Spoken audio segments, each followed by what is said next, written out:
All right, we have Gary Ferrara and we have Matt Cox back for part two. Just following up on the first one that we did earlier.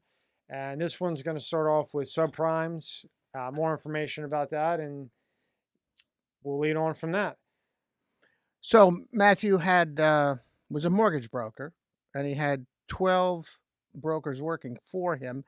And you told us that if you saw the two guys in the movie The Big Short, that's what you were doing. Those two guys in the movie The Big Short were the type of guys that worked with you. The two guys? Or Well, there were two guys in the bar and the Oh, yeah, Steve yeah. Carell character. Yeah. So They talk still. well, I thought you meant Steve Carell. I was like, no, not. I wasn't No. there. I was.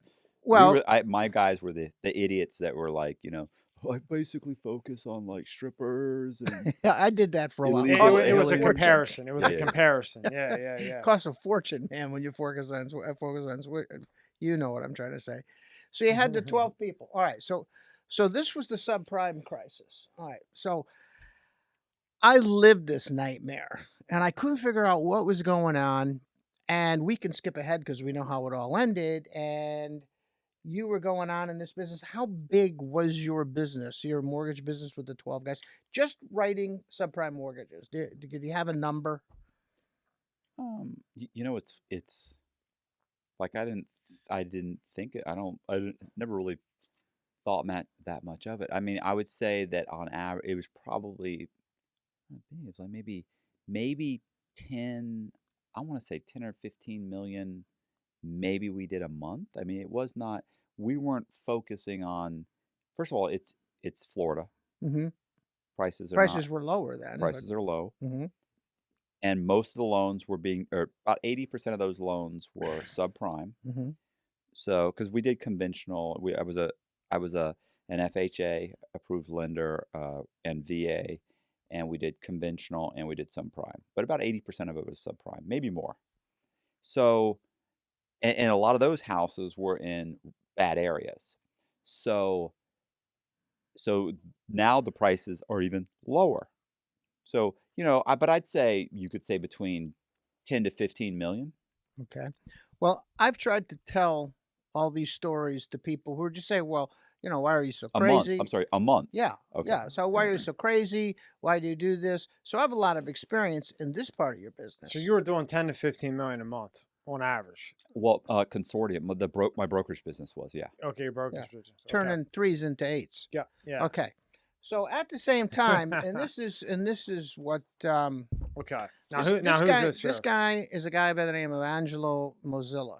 Okay. Do you know who that is, Matt?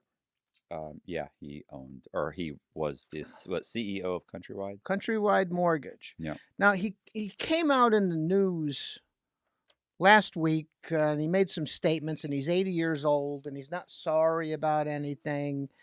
And he doesn't care anymore. And he did a lot of subprime paper. And he says, I put people in homes that couldn't afford homes. Well, that's kind of the problem, because those people lose homes and they have so many people driving up prices that you just screw the whole system up. So Mozilo. So in other words, you're saying he was giving loans out to people that actually couldn't afford the loan? He was this guy on steroids. Okay. I don't know if you could beat him, but. Yeah. Well, 15 million. Okay. He's 15. Yeah. 15. You know all about this guy? well, yeah, he's the CEO of. So they're not lending $40,000 mortgages. He's determining, billion-dollar packages. You know what I'm saying? So he's not. So he's not changing sixes. You know what I'm saying? Yeah. He's saying we're going to focus this program on this. We're going to place this parcel or this package of mortgages here. We're gonna adjust. We're gonna lower the allow people to come in that have a lower beacon score. So, and he's probably not even making those decisions. And to be what's honest. a beacon? Beacon score. It's like your what is it? There's a TransUnion, Experian. It's like a credit agency. Yeah. It's not a credit rating agency. No. It's a canoe. What is it? Hold on. Well, I mean, you can keep guessing. Hold on. Okay, so you've got TransUnion, Experian, and there's 3 credit bureaus. FICO. Fuck all. No, not FICO. FICO's a score. Ferrari's like, okay. So you've got fuck all.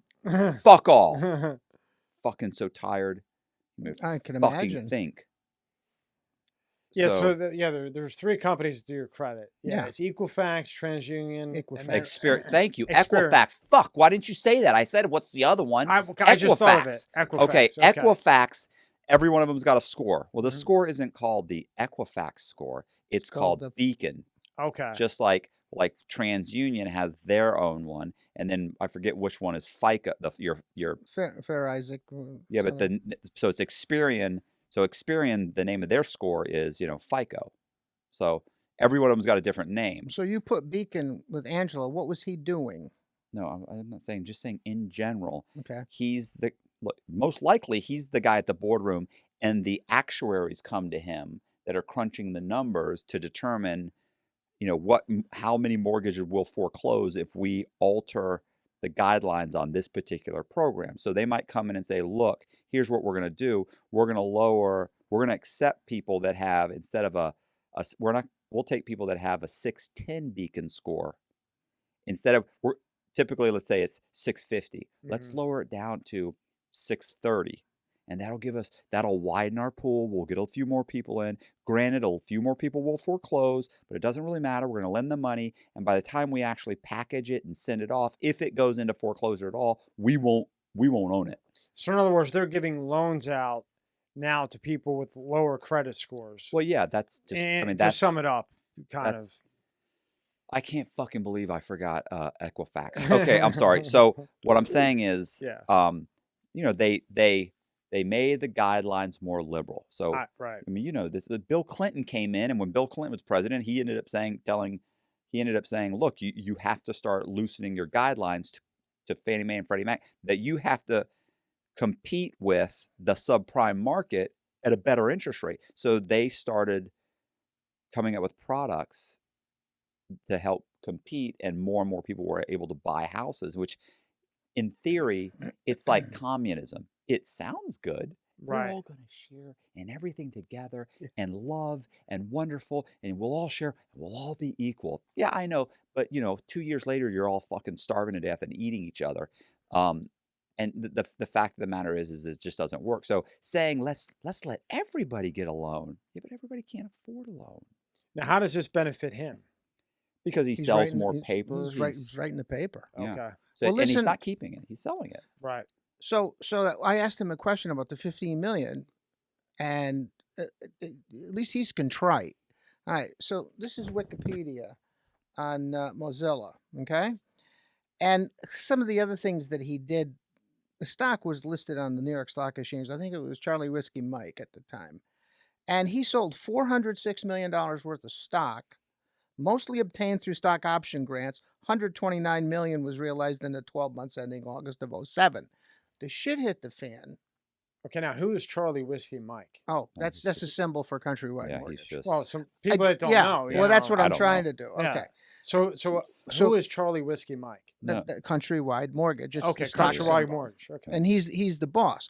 Well, he made some illegal sales, and the SEC got him. Okay. Okay, on top of this, so he's pumping all these earnings into the stock. He's selling the stock illegally. The SEC's after him, and he's doing 15 million a month. This guy, he walks with 406 million, which is important for what you're seeing. Now, here's another thing. You're looking at this Hunter Biden stuff, okay?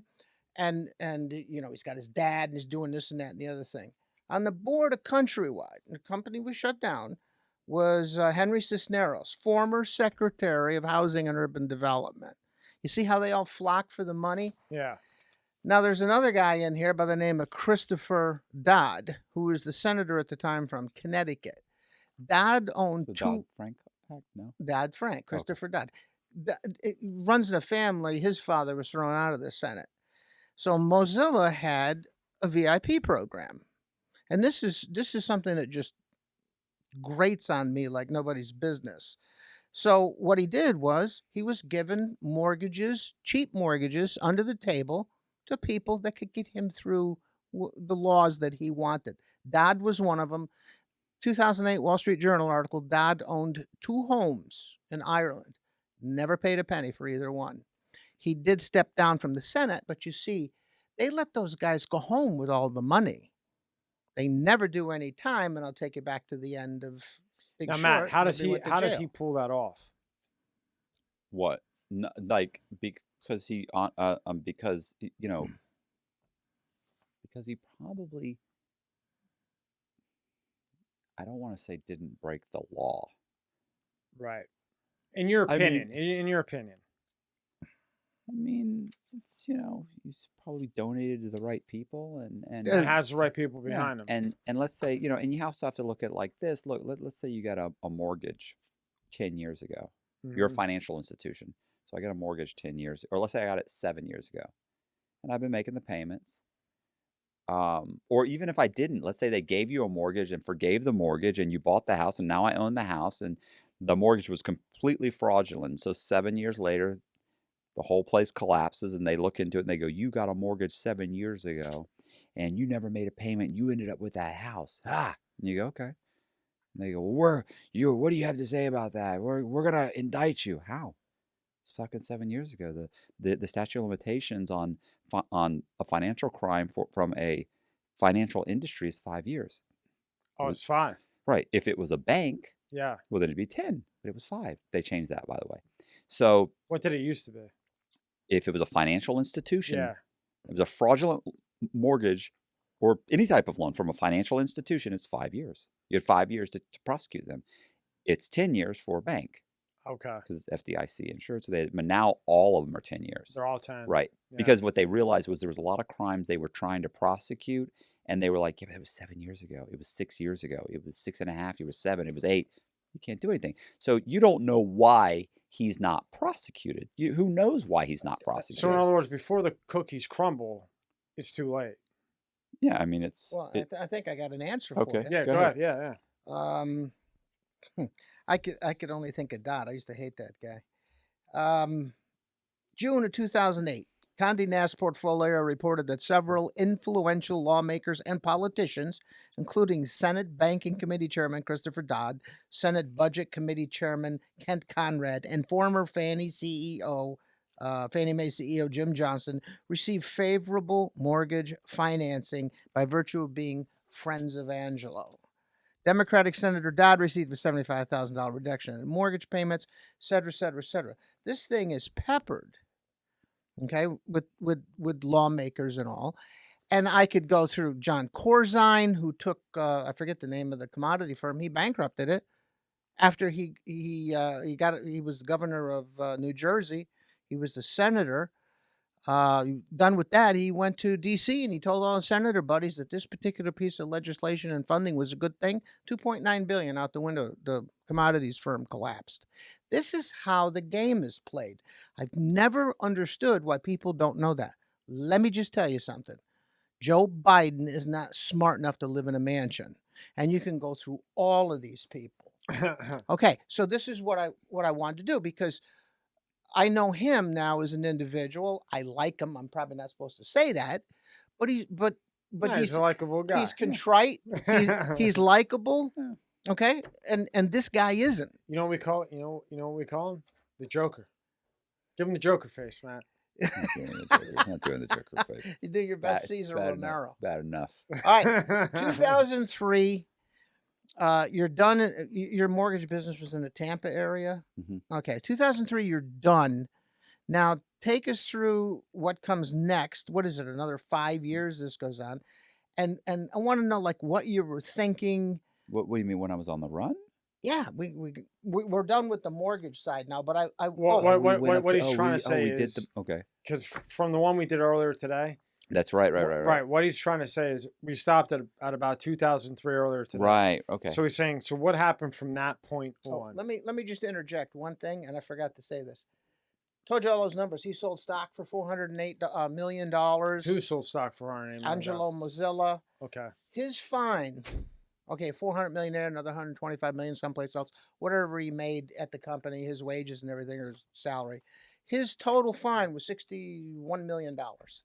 You get it? Yeah, I get it. You make $1 billion and you pay $61 million and you go on your way. He's been living in hog heaven for 12 years. Okay, so these guys get away with murder. But now let's go into what you did when you were on the run. The mortgage business is over. and the fun stuff, at least for us to listen to, not Okay, so what for we you to ended do. with earlier today was right about 2003. So at the end of 2003, what happens?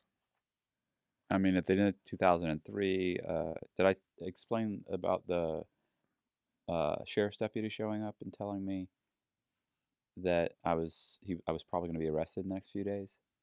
Just recap from there. Okay. Yeah. So Yeah. basically, I'd been running a scam in Ybor City, and a task force had been put together, and they had investigated, and the task force had been handed over to the FBI. So I had a guy that was a sheriff's deputy, and I'd done, like, I don't know if it was like around $1 million worth of bad mortgages for him. No. Keep in mind, he upped the value. This is pretty much where we left off Right. earlier. He upped the value in Ybor City, like astronomical. It was like it went from like 50 or 70,000 to like 250, something like that. So Well, the government does that now with these 3.5% down mortgages. Yeah. So anyway, this buddy of mine, was it one or two? It was a couple. We lent his wife $1 million. Anyway, the point is, Whose wife $1 million? the sheriff's The deputy. sheriff? Jesus Christ. Oh, I've done mortgages for sheriffs, police officers, lawyers, doctors. Anyway, all of them knowing all of it's completely fraudulent. So what happens is he shows up one day, comes in my office. Everyone came in his complete uniform, and I was like, I was like, "What's up?" And he goes, "Hey, can I talk to you for a second outside?" I said, "Sure." Go outside, and he explains to me. He says, "Look, man, I used to date a woman who works for the Tampa Police Department." And I said, "Okay." And he said she was on a task force recently. I said, "Okay." He goes, "The task force was on you." And he said, "It was just handed over to the FBI. They're coming to arrest you." And I was like, "What?" And he's like, "Probably not now." He said, "Probably going to be a couple of days." This was like on a Thursday. And so what ends up happening is it takes about within a day, I pull out like 80 grand. We have a few million in the bank, but you can't pull out a few million. Right. So I get like $80,000 out of the account, and this chick that I was dating, I take her and we take off. And this is the one from American Greed, the Bonnie and Clyde. Yeah. So she's complete nut. So I mean, I knew her. I always say I knew her a month. I always say I knew her a month. Yeah. And she's always like, it was longer than that. Okay, it was 6 weeks then. I'll give you 6 weeks. Yeah, it wasn't right. 2 months. Yeah. So she sees me come. She comes over to the house one day. She comes over to the house one day, like that night. The day that sheriff's here. I'm like straight home. We're getting money out. I'm packing a fucking couple 'Cause duffel you're ready to bags. get I'm the ready fuck to out. go. Yeah. I can't be here in case he's wrong. And it is in a couple of days. And It's like tonight. Yeah. Yeah. Can't be here. Right. So I pack my bags, and she actually comes in, and she's like, "What are you doing?" Like, we were supposed to go out that night. She's like, "You're not answering your cell phone. You're not." I'm like, "Oh shit." I said, "Hey, yeah, I got an issue." So, I'm not, I'm like, so she's like, "What's going on? Where are you going somewhere?" I was like, here's the problem. And so I just lay it out for her. And what she said? She goes, "Well, I'm coming with you." And I went, "What?" And she's like, "I'm in love with you. I'm coming with you." And I was like, "What are you doing?" And what did We you barely think of know her at each the other. time? What do you think of her? At the time, I mean, she seemed like a very sweet, nice person that I was not that interested in. And I explained to her that, listen, that's not a good idea. You don't seem to understand what's happening. I explained it. And I remember she said, "Look, I said, you got a life here. You got a kid. You got your mom. You've got a job. You got everything. What are you doing?" And she ended up saying, "You don't understand."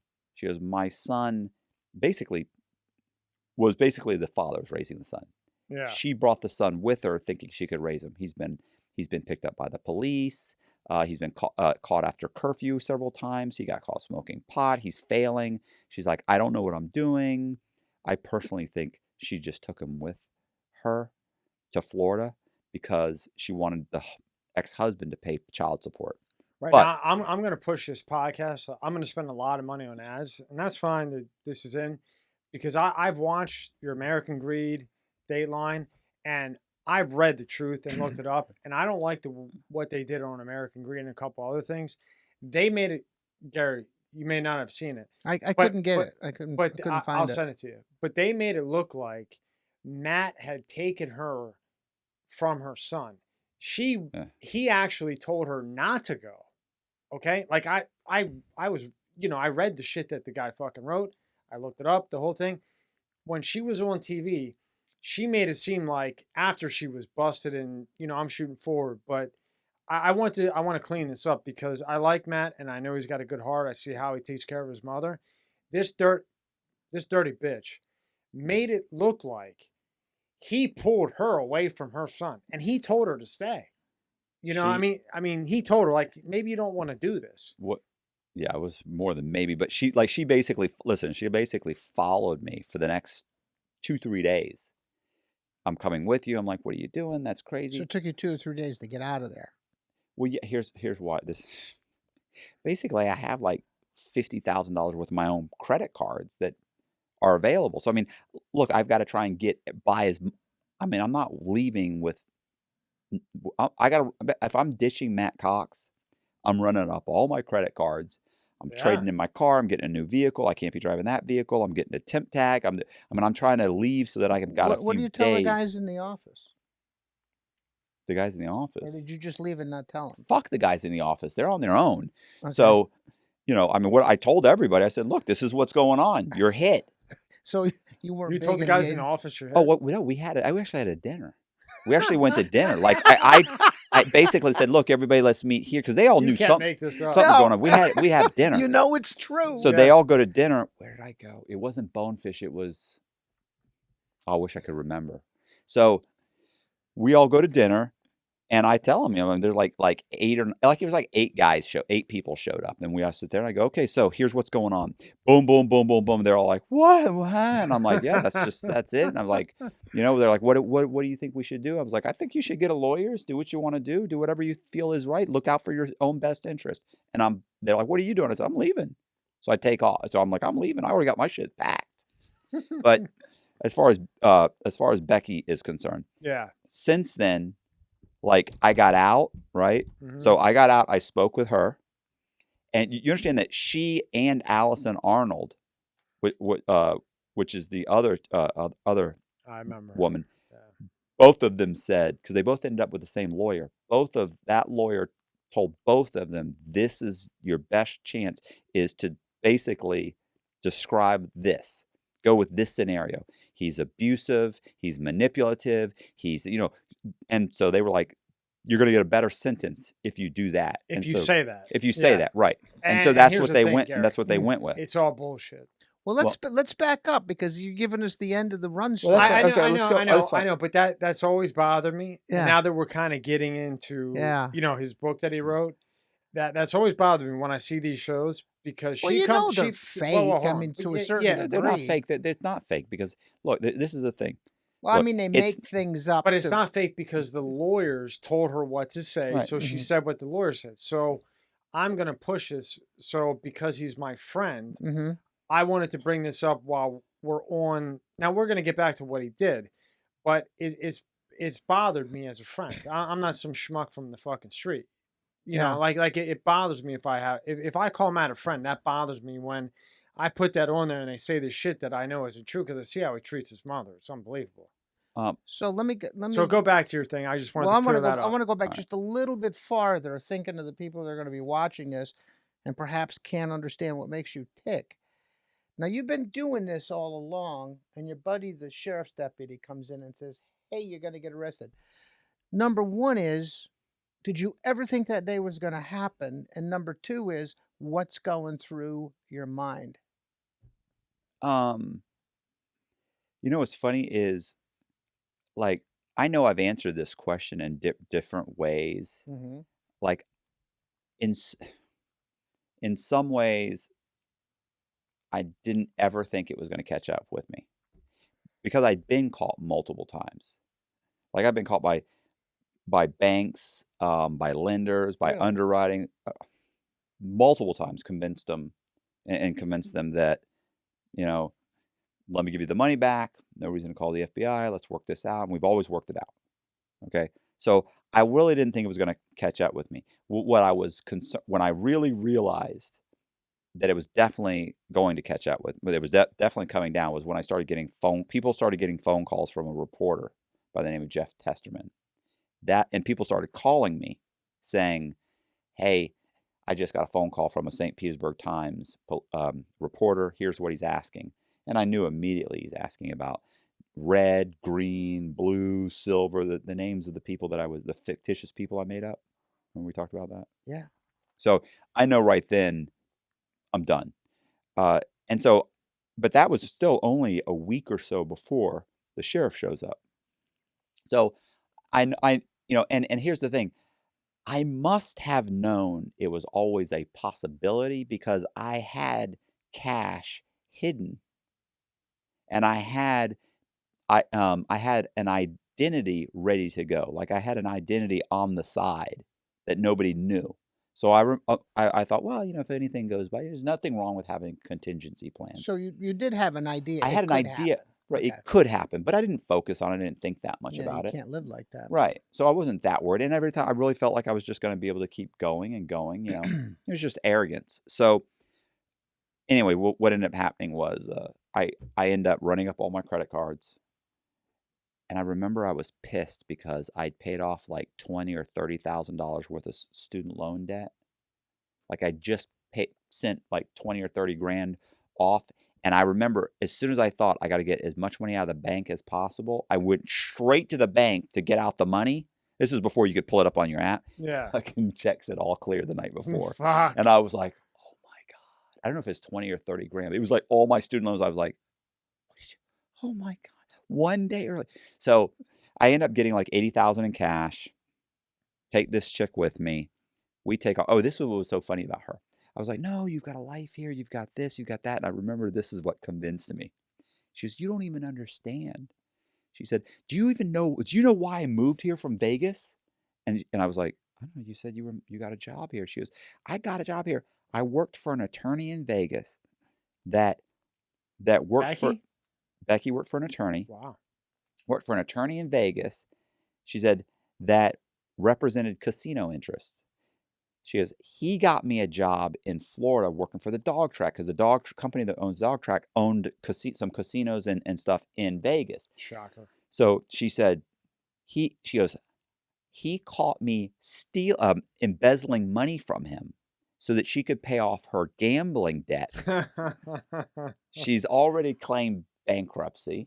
I think she claimed bankruptcy once or twice. So she's claimed bankruptcy a couple times. She's been married and divorced twice. Really? She's had, listen, so funny. So I didn't know this shit. So she goes, I moved here because she goes, the lawyer found out she's stealing from him and got her a job and paid to have her move to Florida. Didn't call the police because she was sleeping with him and didn't want his wife to find out because she was like, so imagine that conversation. Like, I'm not going to call the police on you because then she's going to fucking tell the cops I'm fucking this guy and that's going to get back to my wife. So you know what? Here's what we're going to do. I'm going to give you some money and I'm going to get you a job at the dog track and you're moving. And so he moves her down there. And I remember thinking to myself, so you're you're banging this married guy, you're stealing, and you've got a gambling habit. And I remember thinking, this is not good. No, I'm thinking, well, you can come. Yeah. Yeah, you're good. Yeah, looking back, you're like, yeah, I was thinking, when you were this lily white girl that she'd been pretending to be this sweet, innocent girl, and I'm thinking, degenerate gambler, thief, O's. yeah, hoe. Yeah. Come on, get in the car. Get your shit. Let's go. So we go, we run up my credit cards, we trade vehicles out, we pack our stuff, we take off. Cards? I mean, it was like because I might want to go on the run sometime, and I bought computers. We bought computers. We bought, we got computers. We got some cell phones. We got anything that you may need, anything that I could run up that I didn't want to have to buy when I was on the run. Like I want to run up all my debts because I don't want to spend this cash. I have to live off this cash. So anything we may need in the future, buy it. We're buying everything. Kind of like necessities Right. to go on the run. Well, yeah, and to continue fraud. So I'm Right. buying printers. I'm Yeah. buying everything. More paper, printers. And now Gary, remember, he's an artist. So like I'm a massive, talented artist. Probably, if he wanted to, if he really put his time into it, he's on that level.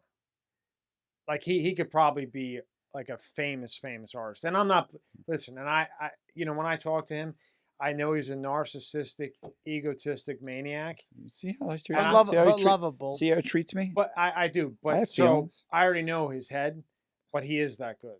If you've seen like he painted Elvis, and it's unbelievable. He's painted things that he's looked at, it's unbelievable. And my point of that is, when he goes on the run, he can make fucking paperwork look identical. Okay. So you know what? You know what? I'm gonna get the pin and pop his head down. You know Back what? down for the 10th time today. Yeah. So we should send all these. I could send all these to you. This is like my Wow, artwork. Yeah, that's impressive. blow one of them artwork. up, Matt. Huh? I could. Well, we could. I can send all. Like I can. Yeah. Here, let me put that. Boom, boom. Yeah, let me boom. see that. Oh, I'm not that's- gonna look through your naked photos. That's, Okay, so can we go to the next? I mean, that is that he did that by hand. I mean, that's fucking unbelievable. that thing's like 5 foot by 4 foot. A lawyer bought that. I mean, that's just amazing. Oh, and Elvis is in there too. The Elvis one you were talking about. I Yeah. got that one where he's shooting himself in the head. Nice. Yeah, go ahead, Gary. So, all right. You've run up your credit cards. They haven't picked you up yet. You got a crazy chick with you, and you're on the run. Right. I feel like I'm watching. I'm waiting for the commercial to enter. They stop it and said next week again. Go ahead. No. So I mean, I don't have any money. I got like 80,000 in cash, but I can't live on 80,000 in cash. That's not going to last very long.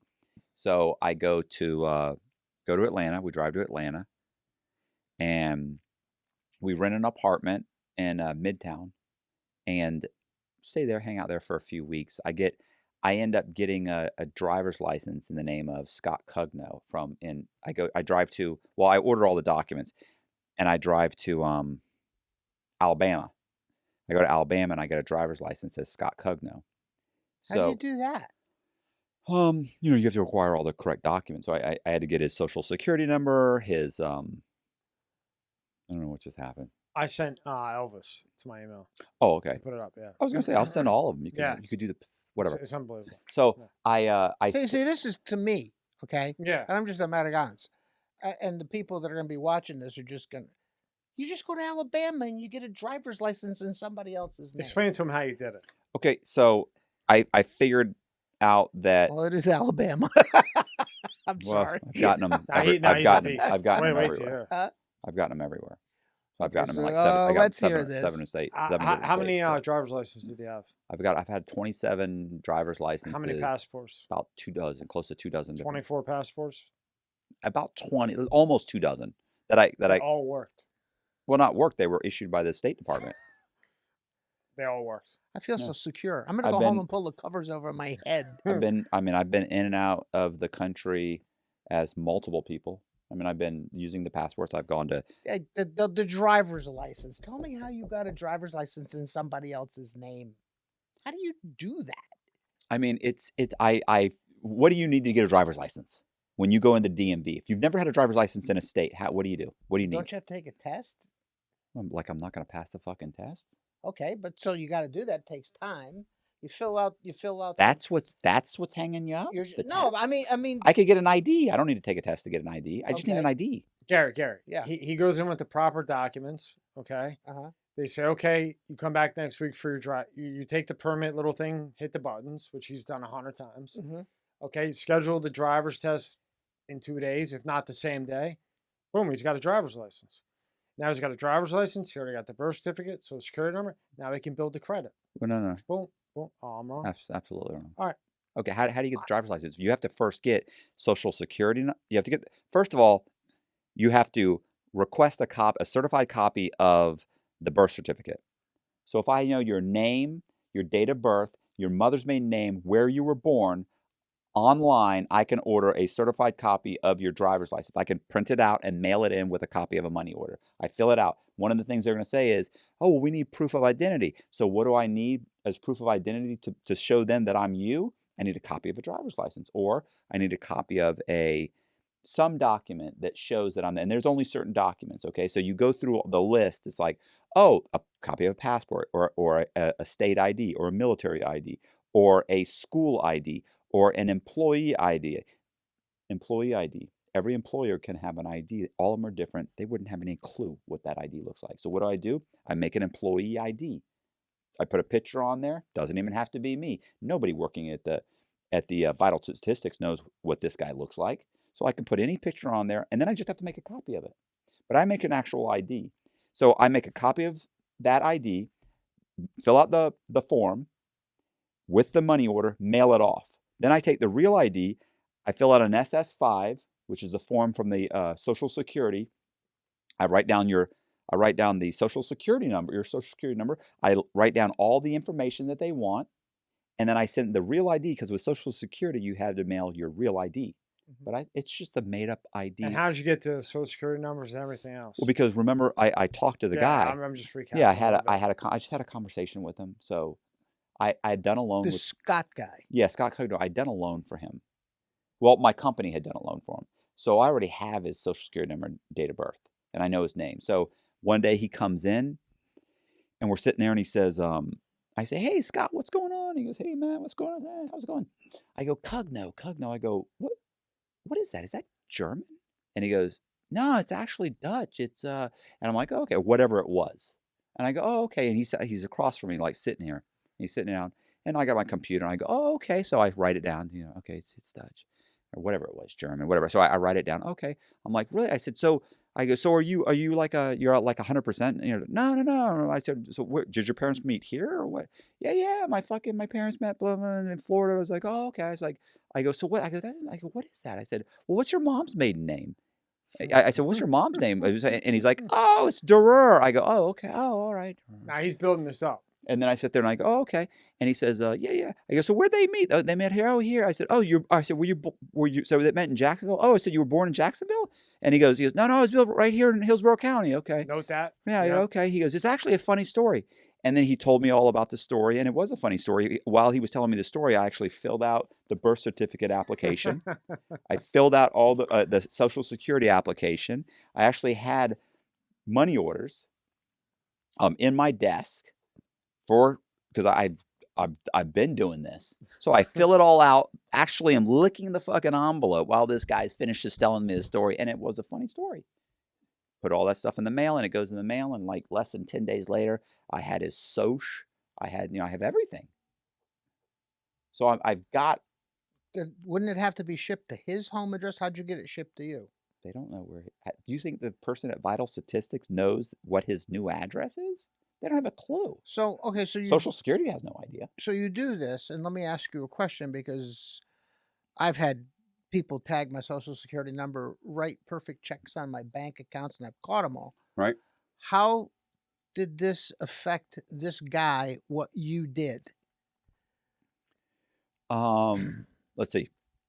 So at that point, when I got that information, at that moment, it didn't. When I I went to Atlanta, and then I went to Alabama, I now have all his information. I go to Alabama, and I get a driver's license in his name in Alabama, and then I drive back to Atlanta, and I had a driver's license. How did it affect him? What I did was I opened up several bank accounts in his name so I could cash checks. What else did I do?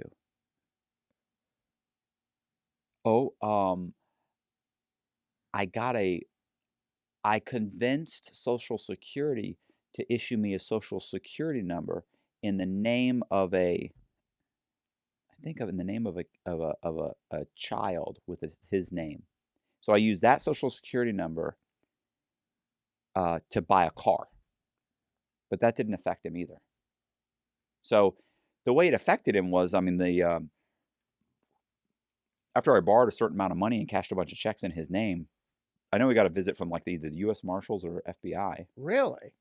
Yeah, they said, "Look, do you know this guy?" And he goes, "Yeah, that's Matt Cox." And they said, "Well, he just cashed like $400,000 in your name using your ID. How would he know that?" He's like, I was a account executive, and he probably remembered. Oh yeah, yeah, he did the loan for me, whatever. Well, my company did a loan for him. So when I went to Atlanta, so back to the original. What's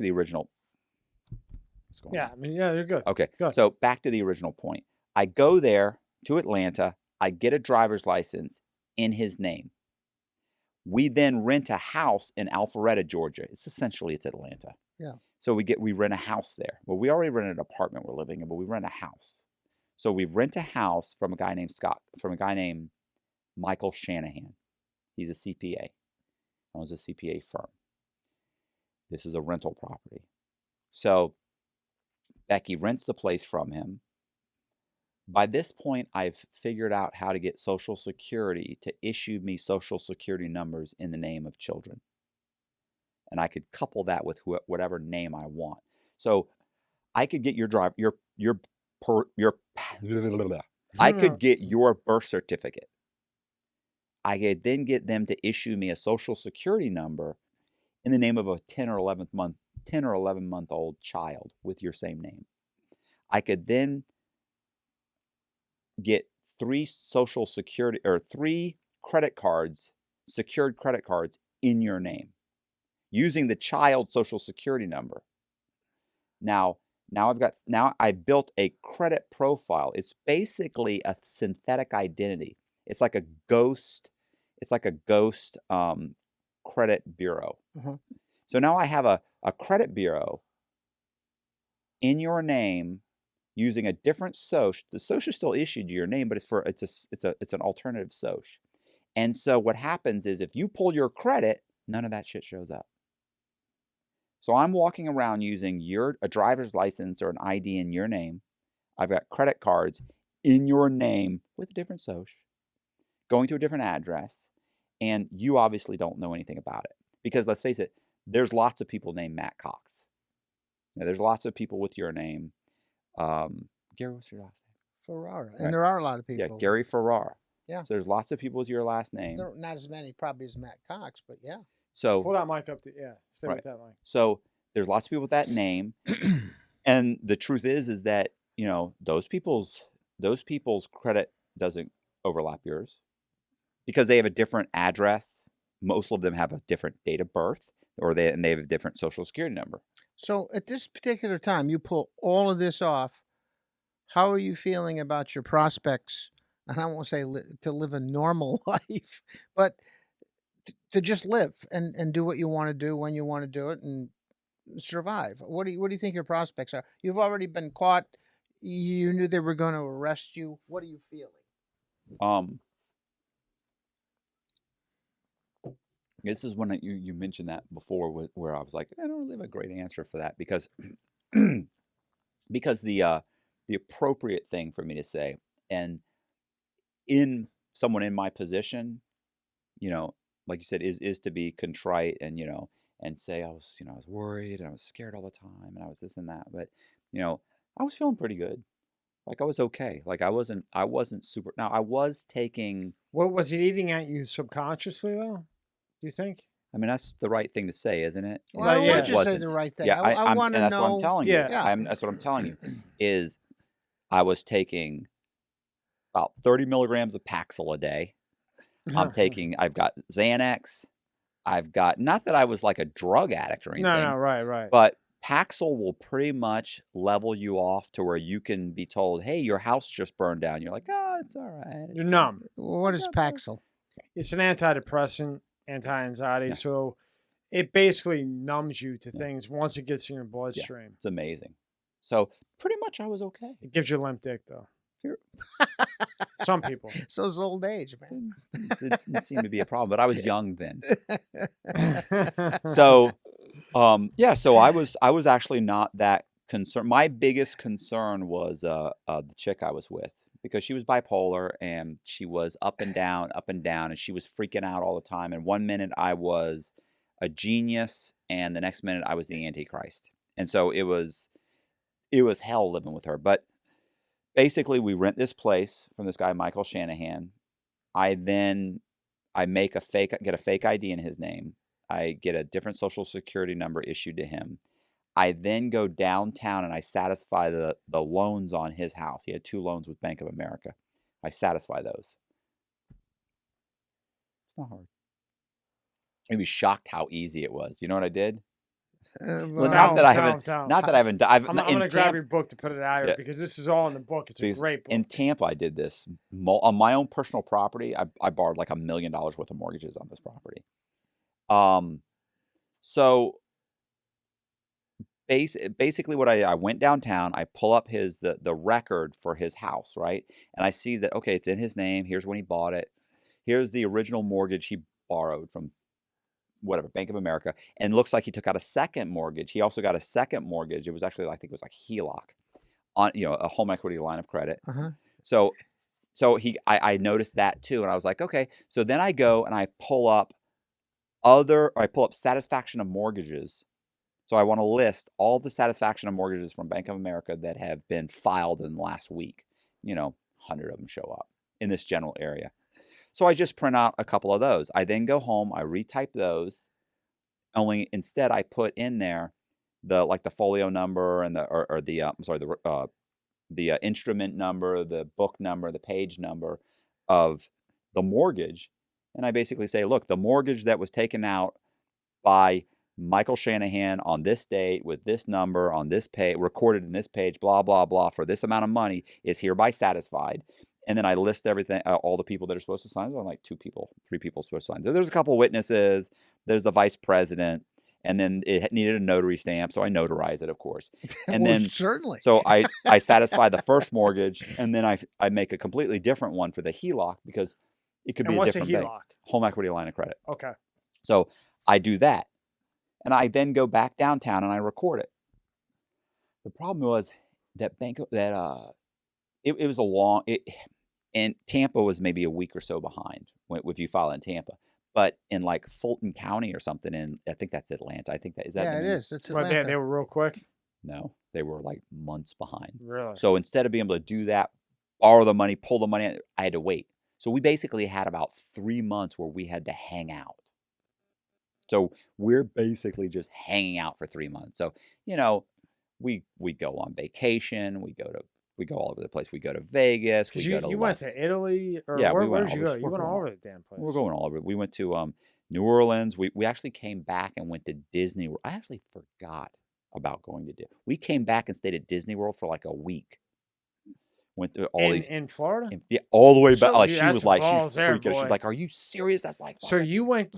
After that they were basically looking for you. You went back to Florida to Disney World. Yeah, but Well, And who were you at this time? At that point, I think I was. There's multiple people. I think we went there as was it David Freeman or I think I may have just gone as Scott Cugno. Probably went as Scott Cugno. Now she was changing her name too. I might have been Michael Eckert at that point. At that point, Okay. I may have been Michael Eckert. And she was changing her name as well. Yeah. And who was she? She was Michelle. I want to say she was Michelle. I forget the last name, Yeah, but I there's remember been a lot of. we were Michael and Michelle for. We were Michael and Michelle for like a year. So, and I remember she was like, it was like Eminem. She was like, "Oh, it's so cute, Eminem." Well, Michael and no, Michelle. I've got a. You're renting a guy's house. You go in, you satisfy the mortgages on his house. Mhm. Then you refinance his house. Is that how you got the money out? Yeah, I call up 3 hard money lenders, and I say, "Hey, listen, I've owned my house for 10 years, and my name's Michael Shanahan. I've owned my house for about 10 years. I need to borrow some money on it. It's worth about $200,000." Guys, all 3 of them say, "Yeah, I'll come out." And they look at the house and they walk around and go, "It's worth about 190." And I say, "All right, well, what do you lend me that?" "Well, I'll lend you 140, 150, 150. So all of them say about 150. And so then I schedule closings about the same time, within a day or 2 of each other, at 3 different title companies, and I close all 3 of the loans. What happens when Shanahan sends his mortgage payments in? Those mortgages are still open at the bank. They don't even know about They this. have, the bank has no idea that I satisfied the loans in public records. They have no clue. Public records certainly doesn't notify them. And when you satisfied them, there was no money. It was just all fraud. It was just No, it was paperwork. just a piece of paper. It's a piece of paper. Wow. Like if you paid off your mortgage right now, Mm-hmm. or refinanced, and the new loan, the new mortgage company or bank paid off your mortgage.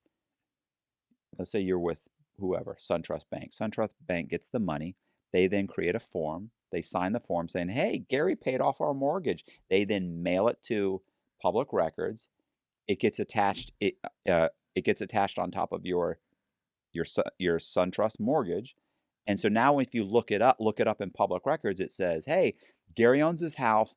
Gary had a mortgage with SunTrust. Gary's mortgage was satisfied 2 years later, and here's the satisfaction." So the mortgage is there, the satisfaction is there. Maybe there's a new mortgage there now. Maybe you just own it free and clear.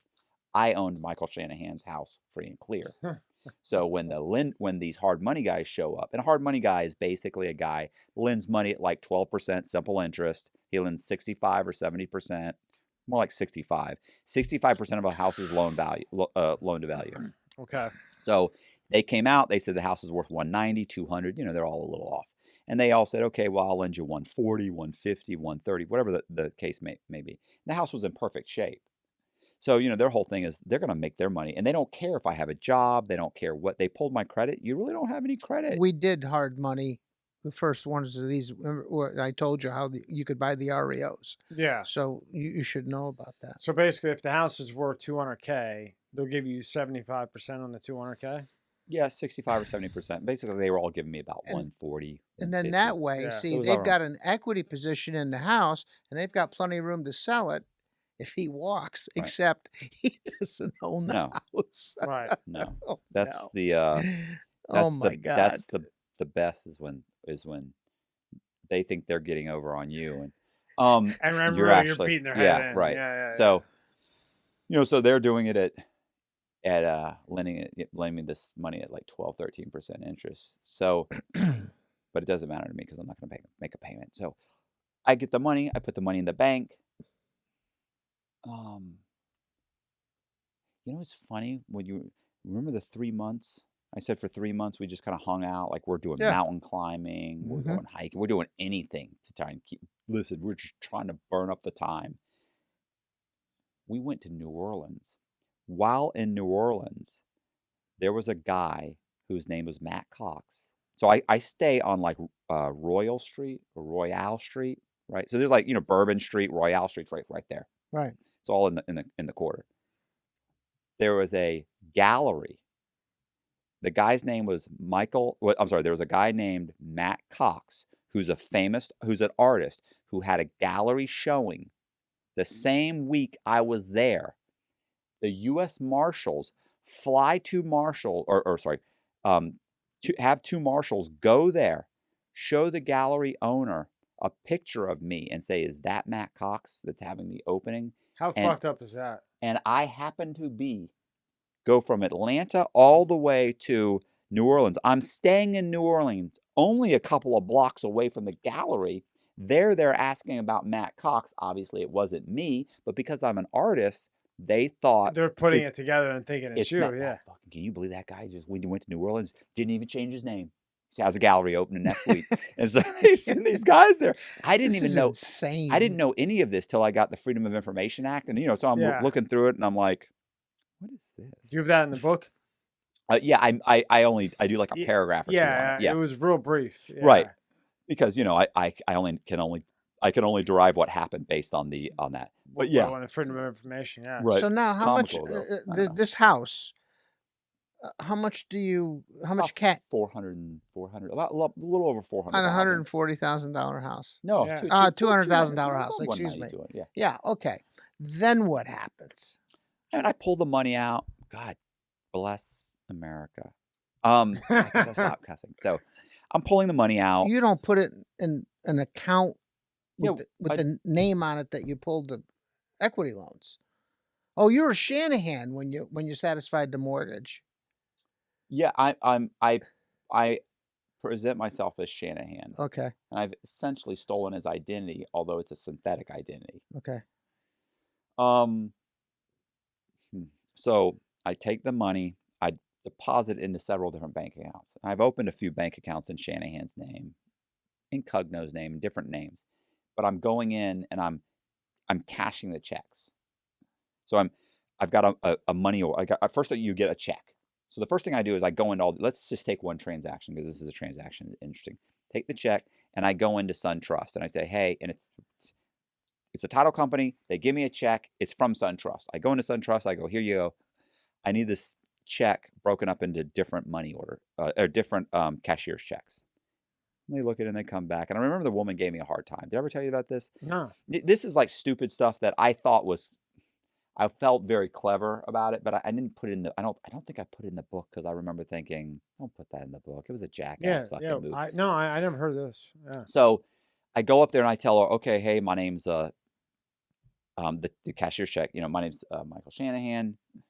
I need this broken up into different checks. Here's the names and amounts I need you to break up this $150,000 check into.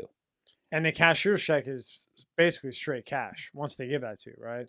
I mean, yeah, well, because they give you a check, it takes time. Yeah, basically, Basically, she's pulling out the drawer and giving you the cash. In right. So many words. The money is wrapped up in the instrument. It's no longer really in an account ready to be cashed against. That's what so I mean. My point is I go in, I say, look, I need $11,000 in this guy's name, 7,000, 4,000, 7,000, 29,000, and all these different names. And they're your names. Yeah, I'm everybody. I'm all these people. Aliases. Yeah. And some are women, because Becky's got a couple of IDs. So I go in and I give it to her, and the woman sits there and she goes, she's Mr. Shanahan. She goes, well, why are you getting these broken up? No. For you know what she says to me? I remember she goes, I'm sorry, we don't. Do you have a bank? First, do you have a bank account here? No. Then it's, why don't you deposit in your own bank? And I went, well, because my own bank's in Florida and it's a small bank and I don't want to wait. And these are the people I owe money to. I refinanced my house. I owe money to these people. And she goes, that was a good move. Yeah. She goes, I always stick with close to the truth. So she goes, okay, but the problem is we don't with non-bank customers, we don't break up checks like this into cashier's checks. And I went, okay, well, the check's good. And she goes, right. I said, essentially the check is cash. She's, yeah. And I went, okay, so can I buy a cashier's check here? And she goes, you can buy a cashier. I said, okay, well, I'll pay for all those checks, or for all these cashier's checks. What is it, $7, $8? And I go, I'll pay for those. And she goes, we just don't, we don't break up checks into different amounts like this. And I went, I don't understand. And she goes, well, we just don't do it. I go, oh, okay. I said, do you cash checks? I said, or do people get the right checks on this bank at this bank and they don't get their cash? Do I have to have an account here? Yeah. And she went, no, we would cash the check, obviously. I said, okay. So I said, I'll take cash then. It's like $140,000. And she looks at me and she goes, well, I obviously we don't have that kind of cash at the bank. And I go, not in the vault? And I know they don't have it in there. I go, not in the vault? Nowhere? And she goes, no. And I said, look, and she goes, our policy is not to do that. And I said, I understand. So I want cash. She said, well, we don't have, that cash. We can't cash a check that large. And I went, okay. I said, well, this is policy. I said, policy isn't, I said, policy is subject to change. So I said, let's go ahead and make that change. I said, who do we need to talk to? We need to talk to a manager. What do we need to do? Because I said, I need these broke. Now remember, he's on the run. Okay. He's in there under a different name, trying to put these in different accounts names that aren't his. Right. Oh no. I mean, but they are his. Yeah, I'm saying technically they're not. Yeah. I'm argumentative. Yeah. So I start saying, he's look, a beast. I said, let's go ahead and change that.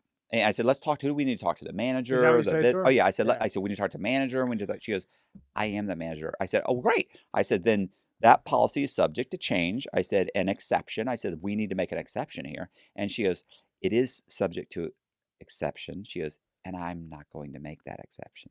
And she looked at me. I said, I understand. And you're not going to cash the check. She goes, no. I said, so what do you have, like a cash branch or something? She goes, yeah, we have a cash branch. I said, great. I need you to call a cash branch and I need you to arrange for them to cash this check. She goes, well, that would take a couple days. I said, wait, 2 days? 1 day? I said, I'm not going anywhere. I live here. And she goes, well, yeah, it would probably take a couple days. I said, great. Can you arrange and call them? I said, do I need to go there and explain that you wouldn't call? She goes, no, I can arrange a call. I said, great. I need you to call up, tell them I want $140,000 check cash in 2 days. in dimes, nickels, and pennies. And she went, she goes, Mr. Shannon, I know you're joking. I said, no, ma'am, I'm not joking. I said, I have no problem. Wait. So you asked her for $140K in cash in dimes, Right. nickels. This is why there's a coin shortage 17 So she years says- later. So I said, yeah. And she said, I know you're joking. I said, no, I'm not joking. I said, I want you to call them up and explain. I want them all rolled, and we're going to count them out. We're going to spend some time. I said, I'm willing to pay whatever time it is.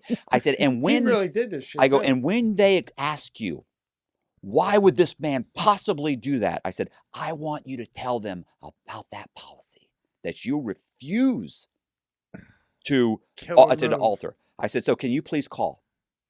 I said, I can go there myself. I'll just go down and do it. I said, where is it? On Peachtree? Gary, 'Cause how about everything's that on move? Peachtree. What a move, huh? So she sat there for a Power second. move. She sat there for a second, and she sat there and she went, do you have the names that you want those cashiers? I said, yes, I do. Thank you. I said, I really do appreciate this. And if there's a charge, she goes, there is a charge. I said, I have no problem paying that charge. I totally understand that. And she goes, so I immediately said, and she went, was very nice, very polite. She goes, all right. She walks off. She comes, can I have your ID? Sure. Goes, can I have I need 2 forms of it. Sure, no problem. Here's a couple of credit cards. I have my social. Would you like my birth certificate? I got that folded up here too. I got it all. What do you want? Do you want my school records certified? Because I got those too. I even registered to vote as this guy. Oh my God. So what do you want? I got the document. So she comes back. She gives me the cashier's check. I turn around. I start going to different banks. Boom, 7,000, 8,000, 9,000. So Becky's cashing some checks. She's cashing in. And we used to always say, like, this bothered me. I would go into a bank and she would say, as soon as I get out, she'd go, well, wait a minute, what if you get arrested? And I would go, well, if I get arrested, I said, if I get arrested, I'll be arrested as Scott Cugno or Michael Eckert or whoever the guy was I am. I said, I'll be arrested as Scott Cugno. And she goes, well, what do I do? I said, I'll be arrested as Scott Cugno I said, they won't know what's happened. They'll be arresting me for cashing a check I said, they're not going to connect Cugno to this. They won't put it all together. Right. At worst, I said, I have a real driver's license. Everything's real. So they're not going to be thinking that my identity is in question.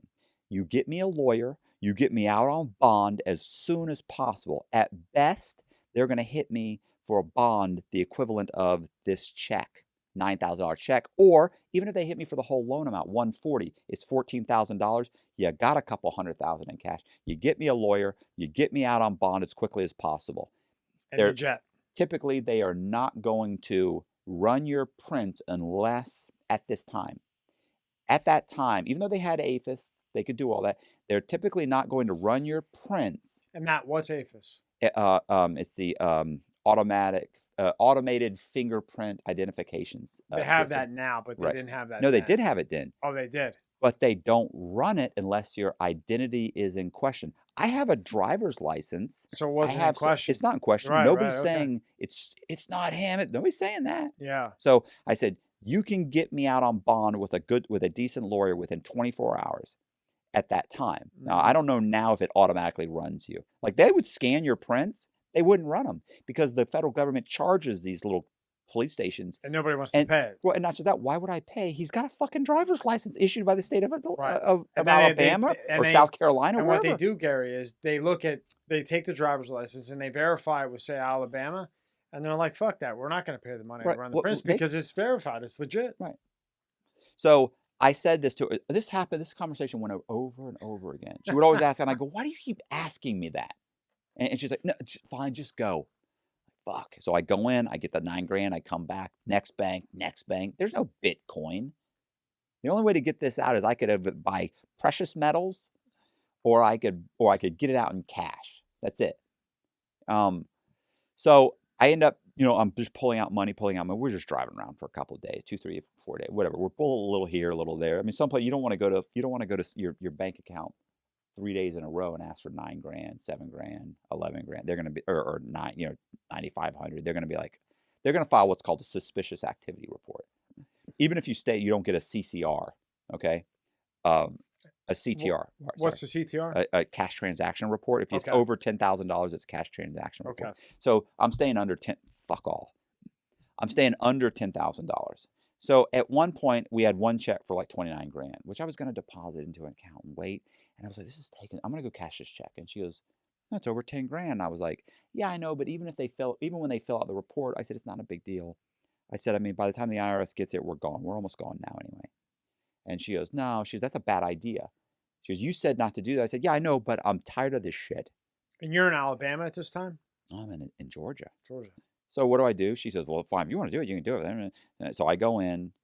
I go up to the counter. I say, hey, I need to cash this check, 29 grand.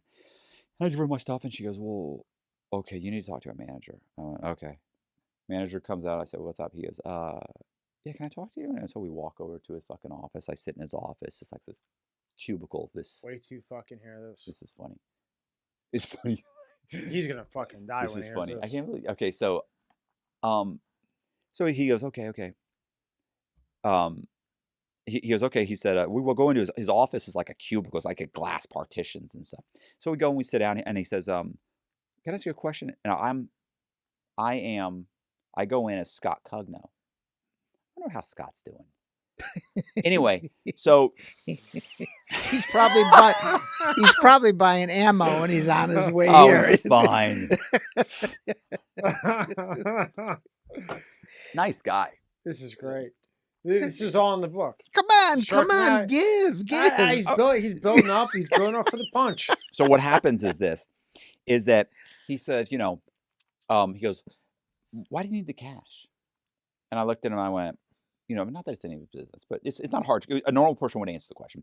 And so I looked at him and I went, well, I said, I work for a general or for a contractor, and I own a construction company. And I said, a lot of the guys, we pay them checks, but a lot of these guys are immigrants, and they end up going to check cashing companies. They charge them 10%. So what I do is I write them a check, I have them sign the check over to me, and then I just give them the cash. And he goes, okay. Did you think about that? Did you think that one up on the fly? Because that's pretty good. I mean, I'm pretty sure I had it in my head. Like if I know what they're going to ask. Okay. I know. Sorry to stop you, but look, a lot of my day is spent having arguments about things. So by the time if you and I are going to have a discussion and it may be confrontational, I've probably already had that argument with you in my head, maybe 40 or 50 different times from all different angles. Okay. So you're going to have a real hard time hemming me up when I've already had this argument with you over and over and over. You've had practice. Right. So I've been through this over and over again. So when I walk in there, they start asking questions. I'm ready. So look, that's why it's horrible to be able to date me, because anytime my girlfriend and I have an argument, I've had this argument. I win. You understand? We've had this 45 times. Every time I win, there's only one thing you can come up with, and I don't think you can come up with it right now. Okay, so you haven't had this argument. 29 grand. What are you going to do with it? You give him a great story. Go ahead. Yeah. So I tell him, okay. I tell him, look, cash it, and he goes, and he's like, and you could see him like, yeah, that makes sense. And then he goes, why don't you just deposit it in your bank account? I said, my bank account is in Florida. And I went, and back then they would have held the check. I said, I'm not in Florida. It's a small bank. I said, I'm not in there. Same argument as before. Prior. Right. It was just, which back then was reasonable. I said, there was no scanning your check and mailing it. It's a small local bank, Bank of Ybor. Mm-hmm. It's a small local bank, and I'm not in there. Don't have time to mail it, let it clear. What am I going to do? I need the money now. And I go, the check's good, right? And he goes, oh, no, it's good. It's good. Oh, okay, good. So now it's like, I'm like, well, the check's good, right? Like, now it's on you. I'm questioning you. What's up with your check? This is the same thing that you presented before, almost verbatim. So you're using this same argument. Well, it all makes sense. It needs to make sense. Mm-hmm. It has to hold up to scrutiny. Mm-hmm. So what happens is the guy goes, okay. He sat there and he goes, yeah, okay. That's a lot of money. I said, yeah, but you have the money. This is a cash transaction. This is a large cash transaction bank, right? I already checked this. I made a call. And he's like, yeah. And I said, okay. And he goes, well, it's going to take some time. And I said, we have to do certain, for this large of amount, we have to make certain, we have to look into it. We have to do certain checks. And I said, I understand. I'm not going anywhere. So he leaves. Then he comes back and he says, how did you get the check? Oh, by the way, he took my ID. He took my driver's license. He took my credit card. He took the fucking check. So he comes back. He goes, "How'd you get the check?" I said, "Well, my company did some work on a guy's house, and he refinanced the house, and he paid us using the refi." Now, are you coming up with that on the fly? No, I still, in case these questions come up, it's a refi to pay for an addition that we put onto his house. He refinanced it. I know it's connected to a refi, right? So I know that. Yeah. And he goes, "Okay, okay." And he leaves. And he comes back and he comes back and he's like, "What did he say this time?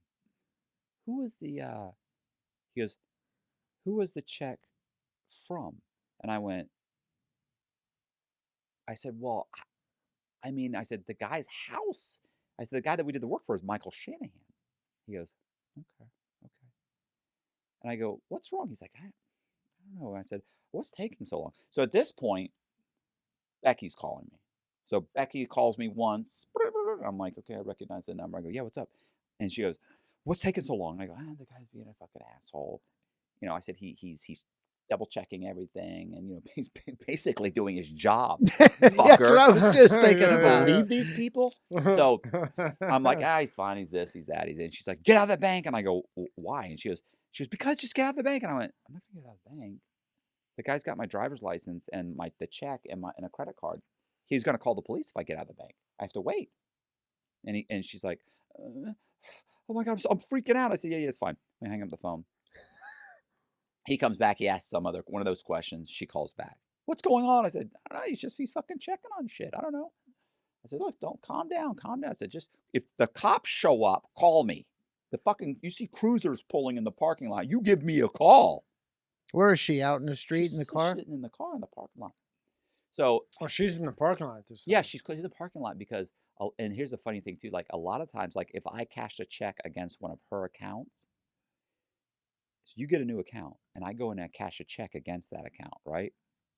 Because we don't just want her draining the account. We want people cashing checks. So I would cash it. They would call her. There's someone here cashing a check for I $7,000, see. and So, she'd be in the Gary, parking he'd lot. have her right there She's to, to be on point, yeah, right? yeah. She's on the phone in the car going, "Oh yeah, that's Michael Eckert. Yeah, I wrote it for 9,000." They go, "Oh, okay, just checking, thanks," and then they cash the check. What a So fucking scheme. so I'm sitting here waiting, and the guy comes back. Then the guy comes back and he goes, he asks some other question, and I said, "What's taking so long?" He goes, "Well," he said, "Mr. Cogno," he goes, we're checking, we're trying to contact Michael Eckert." He goes, "No, sorry." He goes, "We're trying to contact um, Michael Shanahan to verify the check." And I went, "Okay, all right." And so he goes, he said, "Okay." I said, "All right, yeah." He goes, "Yeah, so we're trying to get him on the phone right now to verify it." I said, "Sure, no problem." And so he walks off. My phone rings. It's Becky again. "Yeah, what's up?" And she goes, "What's going on?" I said, and I knew I shouldn't have said this. I go, they're trying to call Michael Shanahan." And she goes, "Get out of the bank!" Freaking out. "Well, I can't leave." And I look, if the cops call, if the cops come in, call me. Look. So I sit there and I'm waiting. I mean, I can't leave. Right.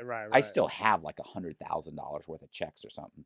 I'm sitting there. I mean, my fucking legs like a jackhammer. I'm just, wait, I mean, Yeah. I'm terrified inside. Yeah. And but if you walked up and talked to me, I'd be talking to you just like, yeah, I understand. See, I that's get it." what I was asking before. I wanted to Oh, know. inside? Yeah. So But he was able to keep his composure. Oh, he to should pull have it been a off. spy So- for Fucking for right. us. And For maybe us. goddamn seal is what he should have fucking been. so he So says, they call your phone. yeah, well, so then suddenly, Oh, that's right. Ready- Because Right. he's Michael right. Shanahan. So Ready? suddenly my phone rings. Oh God. My phone Because the rings. guy's out, right? The guy's not in. Well, I know how it works. Okay. How it go ahead. happened. So the phone rings and I look at the phone. I don't recognize the number.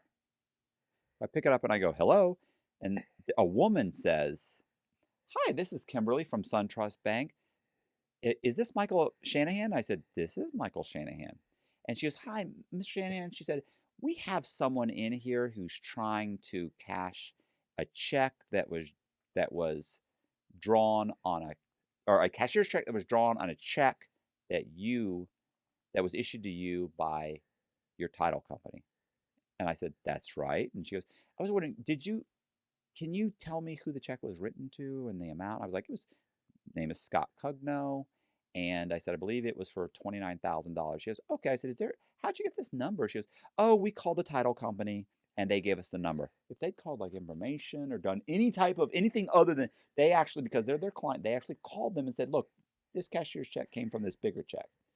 And they called them and said, did you issue? Yes, I did. We issued it to Michael Shanahan. Okay, great. We need to call him because he broke the check up, obviously, into smaller amounts and gave a check to this guy. We just want to try to make sure this is all okay. 29 grand. So sure enough, they called. Now, of course, because I applied for the loan, they looked on my application for the loan and got my cell number and called me. So I said, yep, this is Michael Shanahan. I said, okay. I said, all right, Kimberly, well, thank you very much. She goes, okay, no problem. And I hang up the phone. About 5 minutes later, manager walks out with some chick, maybe it's Kimberly, I don't know, walks out and says, okay, Mr. Shanahan, or Mr. Cugno, we have your cash. He starts counting out the cash. They count it out twice.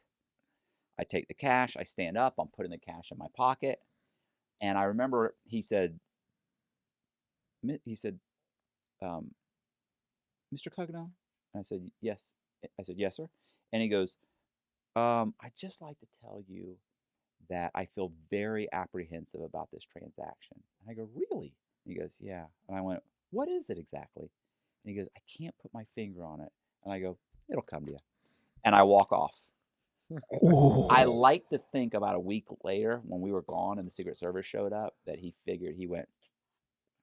See, I'm feeling sorry for the people that are just living their life and they're trying to do their job. And Well, this guy really did their job. They did. But this They guy did a great job. did his job better than they could possibly do their job. And it's got me thinking about, all the espionage, and you're hearing all these stories. If he worked for a government, you'd never catch him. You know what's funny? I talked to a CIA agent, right, that I had interviewed for a book that I wrote called It's Insanity. And he told me, he said the federal government spends like $100,000 to train someone like me on espionage. He said everything from pocket litter, down to acquiring. And what's pocket litter? Pocket litter is like if I get caught by the police and they pull out my wallet, if there's nothing in my wallet but an ID and a credit card, right, and some money, you think, and the ID says who I am and everything, and it's all, that looks odd. You open my wallet right now, there's junk in there. There's pocket litter. There's gas receipts. There's receipts from signing for dinner. There's business cards. There's other little crap that's in there. It's pocket litter. It's anything that any normal person has, just junk But in if their you pocket. pull out your wallet and it's just an ID and a And credit it's card, crisp and clean. Sure, It you're doesn't right. look beat It's up. just, It's it brand doesn't new. look right. They look at it and they go, this was bought from Walmart 2 days ago. Yeah. It looks like it was it has to be beaten up properly, and you have to have that pocket. So he goes everything from IDs down to pocket litter. He said, and you figured out how to do all this by yourself. But That's the amazing thing. Yeah, I agree with you. it's what is that It's quote? a gift. No, it's not a gift. It's what is it called? Something is the mother of invention. What is it? Necessity. Necessity is the mother of invention. I mean, it was just, I'm in a jam. I got to figure it out. So I don't know anybody that could sit there and have all those nerves welling up inside. And then I can see your presentation. I mean, you're a consummate salesperson. I mean, you make your presentations. It's crazy. It's self-control. It's crazy. Now, are you loaded on Xanax when you're in there at the time? No. Xanax? No, you're not on anything? No. Oh, that's even more amazing. So, but you also have to look at it like this. I feel pretty confident I've got it covered. With the exception, I was very confident up till that dude said, we're trying to call Michael Shanahan. And that's when I literally, like, the heat shoots up from your knees all the way through your body, and you're sitting there looking at him like, okay. Well, I'm not a banker, but if I have the proper ID and I walk in and I'm trying to cash a check and it's a cashier's check, what's the problem? Right. Well, look, I did a thing for Vice TV the other day, right? Where they give me several different scams, phone scams that were done. And then they said, what did the what did the victims do wrong? In almost every case, the victims didn't do anything wrong. They were taken by a guy. You know, the only thing they did wrong was every victim said they felt like something was wrong. But they just couldn't Right. put their finger Well, on it. right. But so here's the thing. Your intuition told you something was wrong, and it was wrong. Why didn't you listen to your intuition? Right. You know? Well, You what, knew it was so the wrong. guy knew something was wrong. There was nothing he could do. No, I'm saying in his case, Uh-huh. in his case, there was not. He didn't do anything wrong. Right. So in those people's case, you know, they didn't necessarily do anything wrong. It just happened to work out that way that they got taken. In his case, the bank got taken. He did everything right. You know, had he maybe called information or tracked down Shanahan's number some other way, I Wouldn't don't have know any how. reason to do that. Right. I mean, who did he? The people that he thought he was getting a separate person. I don't see that he necessarily did anything wrong. Look, I had a guy one time. I was on the run. Okay, I'll do this one real quick because I mean I'm sure we're fucking. Go ahead. time or No.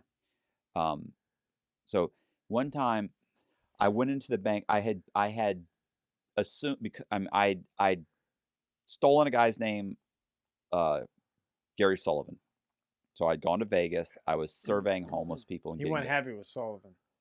So I was. He what? He went heavy with Sullivan. So I was surveying people. I was surveying homeless people to get their information. So now I had run ads before, and I would get people calling me up and say, you know, have them apply for a mortgage, and then they'd apply for the mortgage. I'd take their information, and then I'd of course get their stuff. But these are walking, talking people that are walking around. They're flies in the ointment. They could lose their license. They could figure out what's going on somehow or another. So I figured homeless people were better. So I went and I got home. I started surveying homeless people, and for $20, I asked them to take a survey for the Salvation Army to determine where we placed our next facility. So, and I had a little badge and everything. So they fill out the information. Of course. They fill out the information. I'd order all their documents. So there's one guy, Gary Sullivan, who was a homeless guy. And while I was taking the survey, and I asked him, "Have you ever been arrested? Do you have any felonies?" And he said, "Well, I've been arrested several times." He goes, "For prostitution." He goes, "But I don't have any felonies here." He goes, "It's a misdemeanor." And I was like, prostitution. I remember, and I looked at him because I thought, well, men get arrested for solicitation. And I looked at him and he goes, I offered to blow a cop for 20. He was for $20. Whoa, cop. Yeah, twice. He'd been arrested twice. So Good pick, Matt. Right. So I looked at him and I went, I said, You oh, good I with said, shit? so I said, oh, you're a male prostitute. And he goes, yeah. And he was like, yeah. He did a whole, he went from being like, he looked to me, he was kind of like a regular guy. And then all of a sudden he was like, you know, he got all, I was like goofy. Whatever, bro. Yeah. So I get his information. I get all of his information. I order the information, and so I order the information. I then go, and I'll fast track this. Is basically what happens is I end up, that was Vegas. It was Nevada. I go to South Carolina. I get an ID in his name. I order a social security card. I don't even get another. I get his social security because I know he's not going to use it. So I get it. He's actually got some debt, some medical collections from 4 or 5 years ago. I pay off those. I negotiate with them and I get them paid off. I get to build his credit with real cash. You're putting your cash in this? I'm putting Bank of America's cash in it.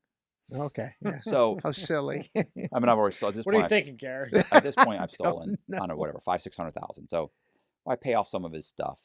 It's worth to spend 20 grand to borrow a million or so. Yeah. So I pay off his stuff. I get some credit cards. I then get a realtor to drive me around to a few houses.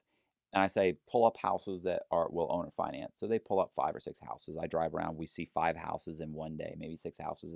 And we walk in the house and I go, okay, put a contract on that house, put a contract on that house, put a contract on that one, put it all 5 of them. And they're like, really? I'm like, yeah, owner financing, 10% down. These are my terms. Bam, bam, bam. That's it. Balloon mortgage, 1 year. It's What's a balloon mortgage? Means that in 1 year I'll pay off what I owe you. Okay. So I owe you 200,000, or I'll pay you off 200,000. Just let me make payments for 1 year. It's amortized over like 30, whatever. And you know what I'm saying. You know this shit there, right? Right. So they put it out there, and 2 people come back and say, "Well, I'll do it. No problem." Only 2? Out of 5. Yeah. So. Well, you could probably offer more money, and you can offer more interest because you're not going to be around. Well, I understand, but If they're asking two, I give you 2 1/4 right now. okay, You hold the first of all, paper. look, You know. you have to understand. There's lots of variables. First of Yeah. all, I can't walk in with cash. I have to put money in the bank slowly to not raise suspicion. I then have to convert that into a cashier's check and close at a title company. So if everybody had come forward and said, okay, then basically I have to come up with like $100,000 in cash. I haven't laundered $100,000 into the bank yet. I've opened up 4, 5, 6 banks, but I'm walking in, putting in 1,000, 3,000, 2,000. It's all cash, so it looks bad.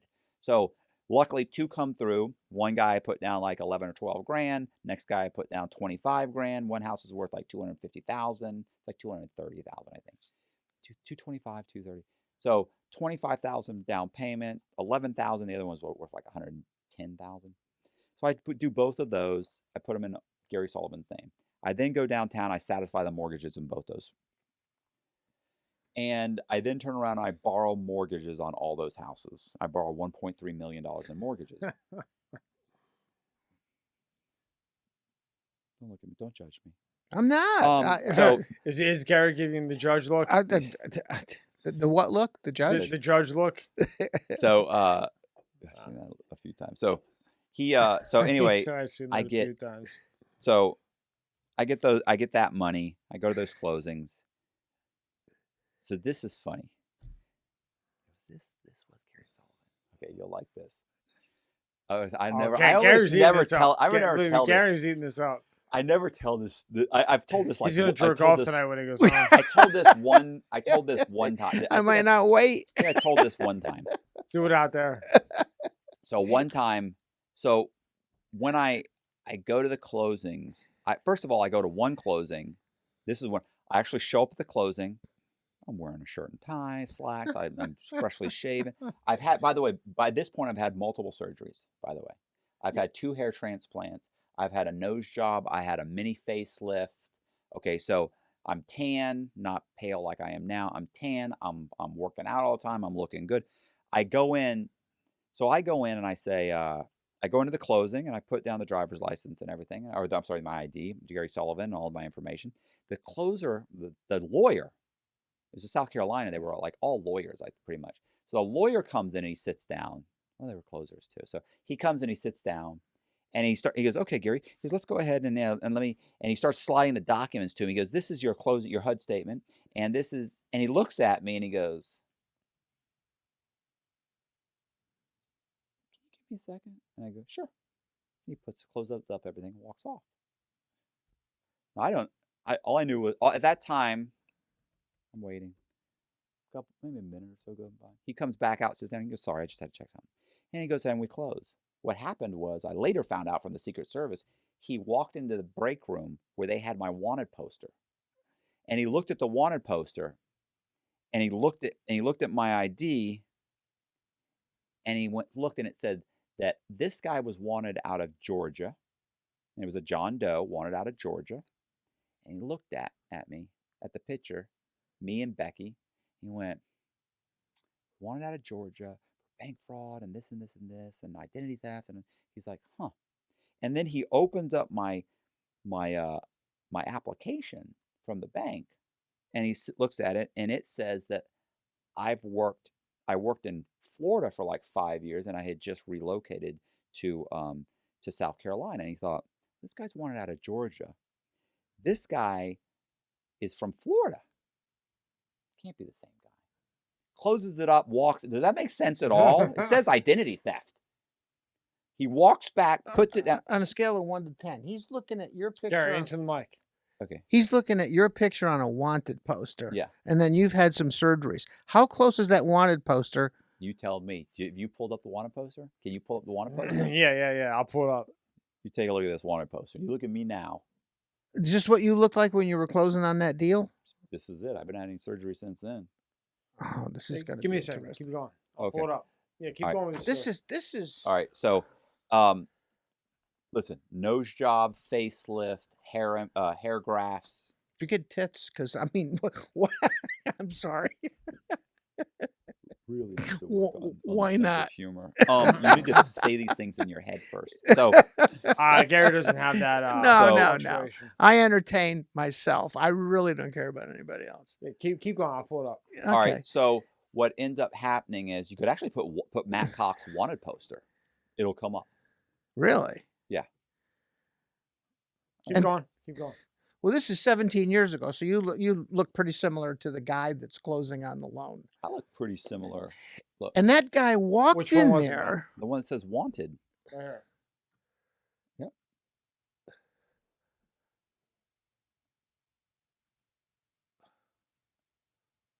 That one right there? Not coming up. Oh, okay. Exposing online predatory and cyber. I've never even seen this. This is a nice one here, Matt. This is the nice one. Busted fraudster. Dateline NBC. Yeah. But can you blow it up? Yeah. I'm I'm gonna blow it up. Go ahead. Keep talking. I'm gonna blow it up. Keep telling your story, Matt. All right. I'm gonna get it right. I know what you want. So anyway, what ends up happening is, you could just click on the left one over there. That's a whole photo right there. This Just one click here? on that. Click on it.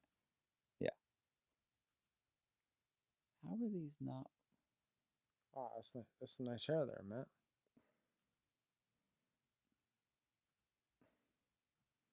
Just keep going. Basically, what happens is this: is that, as you can see, I'm balding, right? Mm-hmm. My nose. Look at my nose. Okay. So I look vastly different. Yeah. He doesn't recognize me. Okay. He thinks it's not him. I sign the documents. Well, he thought enough of it to walk in and look at the picture. Yeah, but So you're in front of him, so it must have been somewhat close. But I mean, obviously, in those photos, I look like a scoundrel. Yeah, and this is Becky here. Yeah, that's Becky there. Keep going. Go ahead. Anyway, so what ends up happening is, I walk in. So he gives me a check for $100,000 or whatever it was, or $180,000 or whatever, and I sign all the documents. He gives me my 180, 190, and I walk out. Okay, good. So I close on all these loans, right? And I'm pulling out money. I'm closing loans, and what ends up happening is, a couple of weeks later, I get a phone call. Not me, but I get a phone call from the. I get a phone call from a title company. So the title company said, they call up and they think they're talking to Gary Sullivan. Mm-hmm. They go, "Hi, Mr. Sullivan, you applied for a loan." Actually, it wasn't. I'm sorry. It wasn't. It was a lender. The lender called up and they said, "Mr. Cox," or I'm sorry, Mr. Cox. Fuck all, man, bro. You're gonna have to edit the fuck out of this. I'm so fucking tired right now. I got you. Go ahead. I mean, my eyes are all fucking bugged out, and my fucking eyes are bugging me. Okay, and you're switching around. You got to stop. You just whatever this is happening here. It's got to stop. Just keep going. Huh? Don't look at that. Look at me. I mean, okay. So what happens is this: I get a phone call from the lender, and the lender ends up telling me, the broker or whatever. She ends up telling me, "Listen, you applied for," because I was still applying for loans. She goes, "You applied for this loan?" I said, "Yes." She said, "Well," because what I did was, after I borrowed all the money, I went back and resatisfied all those loans. So I'm continuing to borrow. So she goes, you applied for a loan here, and we were putting together your package. And when we put together your package, we needed a copy of your HUD statement." I already sent them my HUD statement because I'd taken off the fact that I had a mortgage on there. So I'd taken it off, so it looked like I bought the house cash. But she went ahead, and for some reason, she went ahead and contacted the title company, which apparently she knew the people there. And she goes, "Can you send it all your package over?" They send the package over. So now she's got one HUD statement that shows that I had borrowed money on the house at a mortgage, one that says I bought it cash. So she's got two different documents. She knows something's wrong. She says to me, "Listen," she goes, here's what happened. I did this, boom, boom. And she explains it to me. I said, "Okay." And she goes, "So what do you have to say?" And I said, "So I don't understand. So you're saying that the documents have been changed?" And she goes, "Yes, I am." And I said, "So what are you saying? You think someone at the title company changed the documents?" And she goes, no one at the title. She goes, I know everybody at the title company. They wouldn't change the document. I went, so you think someone at your office changed them? She goes, no, I think you changed them. And I go, what? No. And so I was like, what? Oh, I said, listen, that's crazy. She goes, well, we're not doing a loan for you, and we're contacting, because when she goes, we're contacting Washington Mutual Bank, because they actually had a mortgage, and I had recreated the document so that it doesn't look like I had a mortgage, because I'd satisfied their mortgage. So she goes, we're contacting Washington Mutual Bank. We won't be doing a loan for you. Hangs up the phone. So I don't know how long later it is. I get a phone call from a lawyer with Washington Mutual Bank. And he says, hey, is this Gary Sullivan? I said, yes, it is. This is so-and-so. This is whatever, Mr. Rogers from Washington Mutual Bank. Apparently, you satisfied our loan, borrowed additional, you satisfied our loan, and you're trying to borrow additional money. And I said, listen, Mr. Rogers, I understand how it looks, but I said, I think it's in both of our best interest if I simply pay off that loan.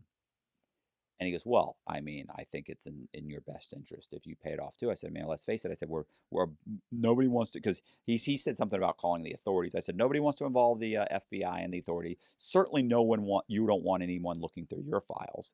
I said, God knows, I said, who was involved for something like this on your end.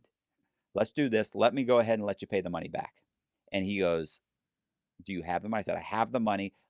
So we have a conversation. I don't admit anything. There was an issue. Obviously, something went wrong. Let me pay you back. He goes, okay. He said, I said, I'm going to have my lawyer call you within the next 2 hours. I jump in my car. I head to my lawyer's office. Same lawyer. I had a lawyer that had set up several corporations that I had set up accounts in to launder the money through there. So this lawyer's already opened a few accounts for me. So I'm on there where I say, hey, it's an emergency. I got to come in right now. I need to meet with you. And I explained basically what happened on the phone. So I pull in, I get out, I go in, and my corporate lawyer, who's also there with a criminal lawyer, his partner is a criminal lawyer. So he says, hey, this is my partner. He's a criminal lawyer. Can you explain to us what happened? I said, okay. All right. So they said, Gary, what happened? I said, okay, here's what happened. I borrowed, I've got 5 mortgages on this house. Got 3 mortgages on this one. I satisfied all these loans. I then went and borrowed additional money. And the woman, when I went to borrow more money, one of the brokers figured it out. It was a fluke. And I said, she contacted Washington Mutual. Washington Mutual their lawyer contacted me. They want their money back. I've already talked to them. I want to say it was like $100,000. It might have been, I think it was $100,000. So they want $100,000. And he goes, do you have the money? I said, I have the money. All you have to do is call them, get them to sign a document saying that, they won't contact the authorities. And I remember he goes, well, why would they contact the authorities? Because this is just just creative financing error. Because it's not criminal. And I remember thinking, fucking damn well, it's criminal. And I was like, I'm thinking the FBI, Secret Service, and the U.S. Marshals aren't chasing me all over the country because it's not criminal. But I looked at him, I said, I like the way you think. Let's call them and tell them that. And so he calls up the guy. He comes back. He said, he goes, okay, I'll call him right now. He's already agreed to let me pay him back. He goes, okay. And he says, okay, well, Gary, the problem is, he said, you said you have like 5 other mortgages on this house, or 4 other mortgages on the house. I went, right. He goes, so they're sitting there and they go, well, Gary, what about the other mortgages? I said, well, what about them? I said, they don't realize anything. They don't know anything yet. And he goes, yeah, but if they figure it out, they're going to want their money back. And can you pay them back? And I went, no. And he said, well, what if they figure it out and they contact the authorities? I go, then I leave town. Who are you telling this to? I just told you, the lawyers. Your lawyers. The Washington Mutual lawyer. Okay. So Washington Mutual's lawyer calls me. And you're telling him. You're telling him. I tell him, I'm going to pay you back. Okay. Let me go talk to my lawyers, and they'll talk to you. Because I don't want to talk to him on the phone anymore. So I get in my car, I drive to my lawyers. Mm-hmm. My one lawyer, who's a corporate lawyer, he that gets his business partner, who's a criminal lawyer. They bring me in a conference room. I explain the situation to them. They say, okay, so you borrowed a bunch of mortgages on this house. You then satisfied those mortgages. And then and so now but Washington Mutual figured it out, and they want their money back. And I said, yes, they do. And he goes, okay. So I said, they've already agreed to accept the money. I can pay them back. I can give them their $100,000. He goes, okay, I'm going to call them right now. He goes, but here's the problem, Gary. I'm going to call the Washington Mutual's lawyer, but here's the problem, Gary. He goes, what happens if these other lenders find out and you can't pay them back? They're going to contact the authorities. What are you going to do? And I go, well, I'm going to leave town. That's when I skip town. And he looked at me and they start laughing. They go, Gary, they said, you can't just do that. They go, they've got your name, your date of birth, your social security number. And I go, you're assuming I'm Gary Sullivan. And they have no idea up to this point. No. The look on their fucking faces, bro, was like, think about what I've just told them. What I've just told them has already had them going, holy shit. Then I go, you're assuming I'm Gary Sullivan. And they go, and I remember the one lawyer goes, well, we'll cross that bridge when we get to it. I said, exactly. Let's go ahead and take care. I said, my immediate problem is Washington Mutual. He calls Washington Mutual. They go back and forth. He starts trying to negotiate for me. Like they want their per diem. They want this. They want that. I'm like, pay it. Oh, they want a payment. They want the prepayment penalty. That's ridiculous. He's only had that. I said, I'll fucking pay the prepayment penalty. What are you doing? So anyway, they go, oh, okay, they want you to go and bring the money into a Washington Mutual branch. I said, well, I'm not fucking going to a Washington Mutual branch. Are you crazy? I said, I'm going to get a cashier's check. I'll bring it to you. Okay, I go get the cashier's check. I come back. I give it to them. So I remember I gave it to them. I give it to the lawyer. Did you ever hear this? No. I give it to the lawyer, and he says, when I go in, I say, okay, here. And he calls the guy up and says, he just brought me a cashier's check. I'm going to deposit it in my account. You'll have the money in whatever by tomorrow. Okay, cool. So he said, okay, Gary, he goes, we need to talk about my fee. And I went, okay. And I go, well, this is about an hour, 2 hours work. I said, what do you need for that? He goes, I feel like we put in a significant amount of work here. He said, I think $1,500 would be good. I said, okay. So I pull out my wallet and I start counting out $1,500. He goes, well, we typically don't take cash. And I go, after what you just heard, you'd take a check from me. And he goes, I'll take cash. I'll take the cash. I give him the cash and I walk out and I leave. And I went to run around and I borrowed more money on that property. Oh my You God. borrowed more money on the property? Yeah, as a matter of fact, you know the guy that I owner financed it? The original guy that I owned, the one that was 110. Yeah. You know, he stopped paying his mortgage. They started foreclosing. Mm-hmm. I drove by the house one day. They're putting up like a pink notice on the front, like a neon pink Why, notice. that bastard. Fucking asshole. So I remember I go. You hear this shit, Oh, Gary? listen, this is funny. So the process server, he was like a police officer, like a deputy. Yeah, sure. He's walking off, and I pull right up. And I look back and I think, boy, you weren't fucking. I pull right in. I'm like, hey, what's that? And he's like, well, I mean, he said, are you? The guy's name was like Lauren something, like Hutchins something. He's like, are you Lauren something? Sometimes. I go, Maybe. no, I'm Gary. I said, no, I'm Gary Sullivan. Let me look. And he goes, Gary Sullivan. He said, The male prostitute? he goes, hold on. He looks it up. So let me know when you're done. I'm sorry. Go ahead. This is like being with Danny and the crew. So what happens is he says, I look at the document. He shows me the document. He's foreclosing. The guy's never made one payment. So now I'm pissed. I've been paying for like 2 months now. I've been paying like $800, $900. So I go, oh, okay. So I grab it. I then call the lawyer who filed the foreclosure. And I say, hey, my name's Gary Sullivan. What's going on? The guy owes like fucking $2 or $3 grand or something. I said, it's been several months. It's been like 3 months, by the way. Sorry, that was wrong. It's been like 3 months because he owes like $3 grand, $3 or $4 grand, because he owes the $800 or $900 I'm paying my mortgage payments of 3 months plus the fee for the foreclosure. So I call up first I call him. I'm being foreclosed on. What's going on? Well, I'm having a hard time. I said, yeah, you didn't mind taking my money. You didn't make the payments. I'm going to go into bankruptcy and I said, no, here's what's going to happen. I'm going to figure this out, but I need you to give me the payment booklet. So he gets the payment booklet. I call up the realtor. I scream at him. He gives you the payment booklet? Yeah, so I said, Yeah. "You're done. I'll just make the payments myself. I don't need it. You handle it from I'm not here. paying you to pay them because you clearly can't do it. I'll pay them Right. directly." He's okay. So I take care of that. I don't need him to sign a satisfaction of mortgage or anything because I've Right, already right. satisfied his mortgage. He had a wraparound. Right. So I end up calling up the lawyer who's foreclosing, and I say, "Listen, my name's Gary Sullivan. I explain the situation. I've been paying this jack off. He hasn't fucking paid." And he goes, "Okay." I said, "What do I owe you?" He goes, "You owe like $4,100. And I said, "Great. I'm going to go get a cashier's check." I get a cashier's check. I go to the guy's office and I say, "Here's the money." And he goes, "Okay, no problem. We'll reinstate the mortgage. Just start making the payments." And that covers the penalty and everything. Right? Everything. Yeah. So, yeah. It's like whatever. a fresh start, kind of, in a way. Well, I mean, it just reinstates the mortgage. Yeah, Now, right, as long right, as the right. mortgage payment starts showing up next month, Yeah. I can't let him foreclose. No, I understand. Because now here's the interesting thing about that.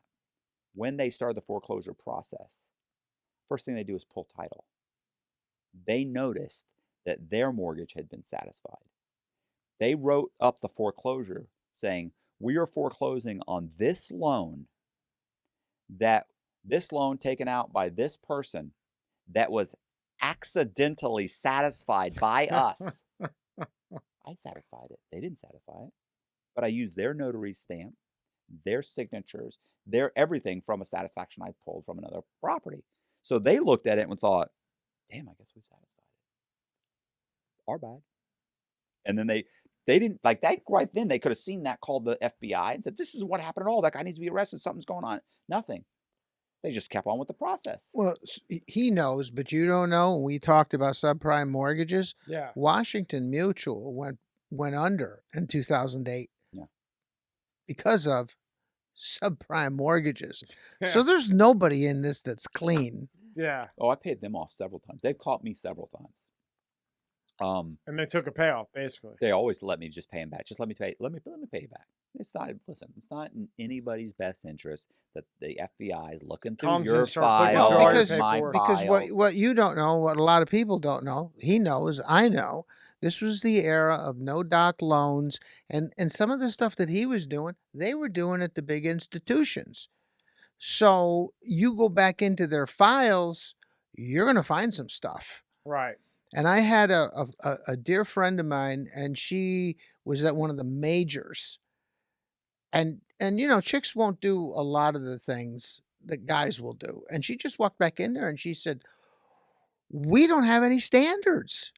And her boss said to her, "You want to make money or you want standards?" And that's what was going on.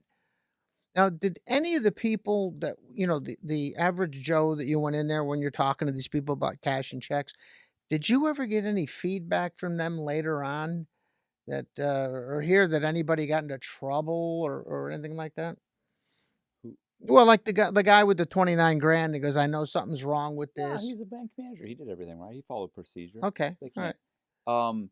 The cop that arrested me, or I got handcuffed by the police, and they caught me in a bank as Gary Sullivan, Uh-huh. and they took me downtown, and I filled out a police report. And this was Washington Mutual. I'm sorry, Wachovia figured out that I borrowed like five loans. When you went in with Washington Mutual, you already knew that they were doing dirty shit. No. Oh, you didn't even No know. You idea. just threw that pitch out there.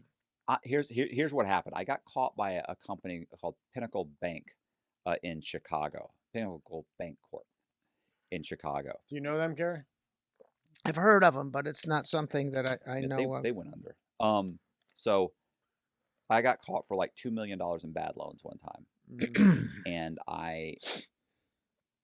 so what happened was the owner basically they caught just a bunch of bad loans that were all done by a one mortgage broker that worked for me. He was just an idiot.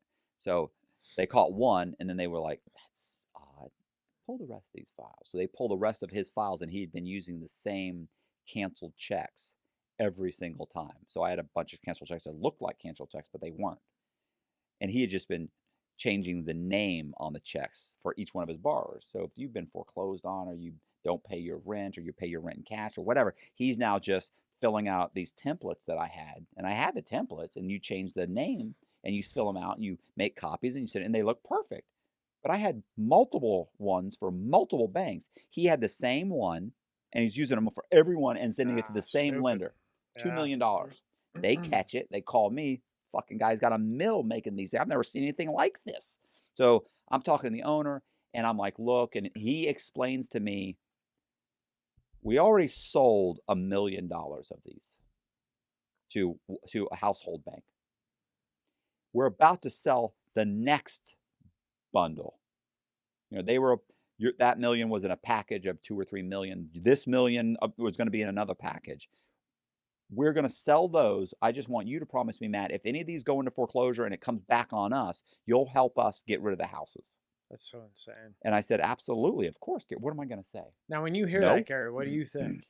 I That told guy's name you. is Gary too. Everybody was in the suit, man. I told you this a long time ago. There's so much money involved. So here's what he told me. Literally, you know that this is what's happening in my office. About a week or two later, guy comes down with the account executive, takes 4 or 5 of me and the other brokers out to dinner. Not that broker that did that. So takes all of us out. He gets a little bit tipsy, and I remember, he's telling me, he starts talking about just fraud in general. This happens, that happens. But scratch that. Go back to the original phone call that I had with him. I remember he told me on that phone call, he goes, look, Matt, he said, nobody wants the FBI digging through their files. He said, okay. He said, so let's try and we'll figure out a way around. And I remember just thinking I was done. $2 million, I'm hit. He's going to do the ethical thing. He's going to notify Washington Mutual. We just sold you $1 million worth of bad paper. We need that paper back. We're contacting the FBI. We're responsible for that paper. We want these people prosecuted. We have another $1 million. We're going to go ahead and we're going to try and figure this out. We're going to contact the authorities. We're going to.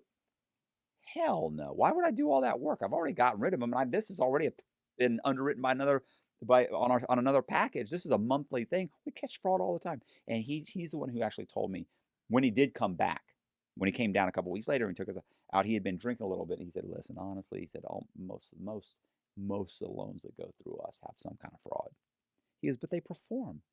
He goes, if somebody had a 30-day late, he was 18 months ago. He said, first of all, it's not going to get caught.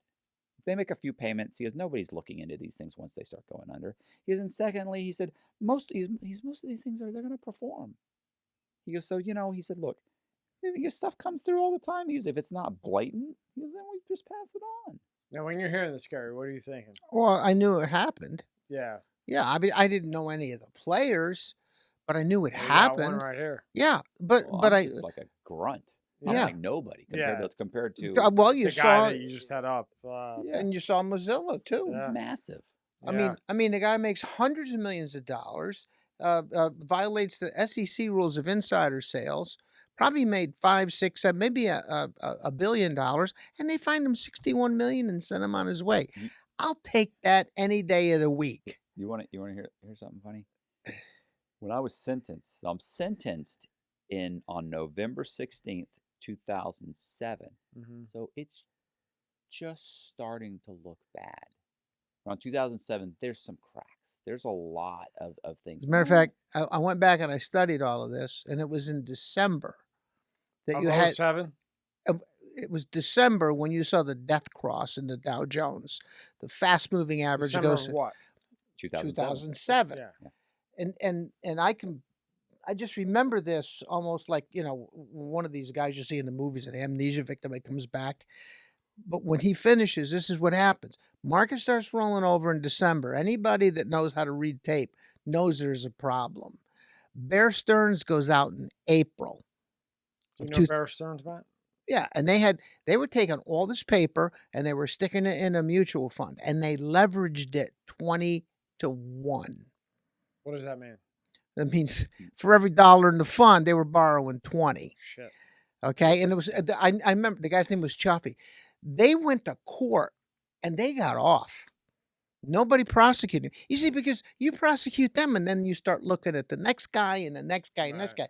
And this guy I mean, if you think about the things that he did, they weren't the right things to do. But it was peanuts compared to this other shit. Well, It's genius. Well, here's the thing. This you'll love. My federal judge said in my transcripts, This is a nightmare. in my I transcripts, read the transcripts, Gary. Fucking nightmare. in my transcripts at sentencing, he says what Mr. Cox did. He said it's not like, because my of course my lawyer stands up and says, Your Honor, you can't give this guy 26 years. He goes, she says, look, gives all these examples. This guy, $115 million, he got 5 years. This guy, $90 million, he got 3 years. This guy, like, she's got all these massive fucking millions and millions. She's like, Mr. Cox is responsible for, and keep in mind too, they had no, like, when I first got there, they told me it was like $25 million in loss. $25 million? What the fuck what are you talking about? So I freak out. And I'm like, okay. I said, that's fine. I said, I'll go to trial on 25. I said, 25. I said, I'll go to trial. I want to see where that money came from. I said, I've never seen 25 million. I don't think there's 25 million in bad loans I'm responsible for. They have you documented at 55 million. Yeah, 55 million. But that's, anyway. So then they come back. Sorry. No, it's okay. So then they come back and they go, I think they came back at 17 million. And I go, you're nuts. So then this is like a month later. Yeah. My lawyer keeps coming back. She goes, 12? They're saying maybe 12. And I'm like, I want my discovery. Because I'm like thinking, I know. You're just, it's kind of like if you walk up and say, you know, somebody might owe you some money, but you don't remember how much it is. And you go, don't you owe me $300, bro? What are you talking about? It was only 200. That's just like, that's what they're doing. Yeah. They're like, 25 million. Then they're like, 17. No. So a Then they discovery, go, Gary, 12. when you go into federal court, they have to give you the discovery. It's documents. basically from the time they started investigating Matt or anybody else to the end, what they put together.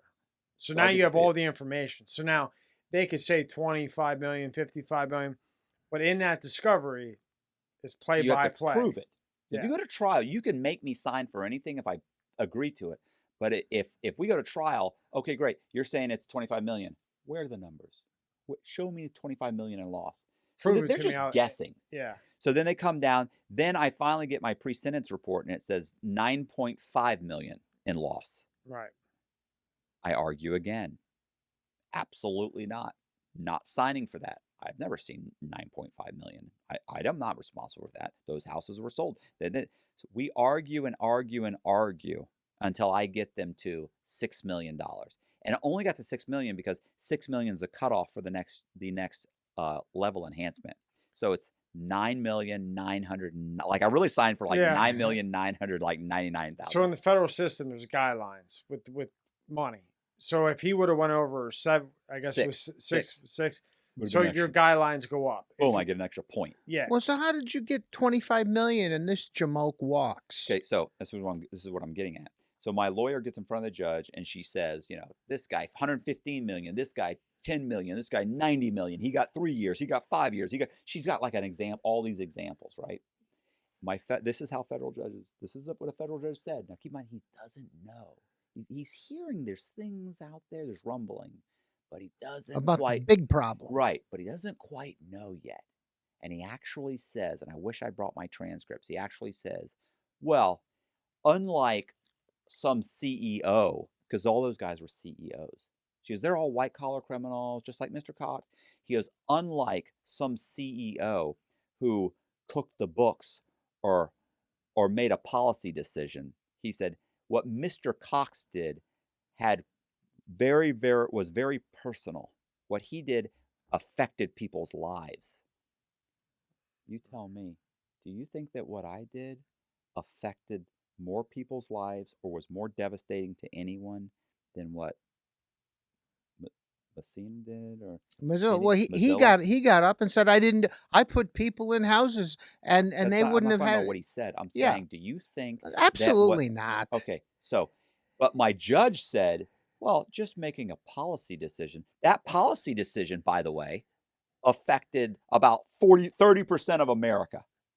That policy decision had what?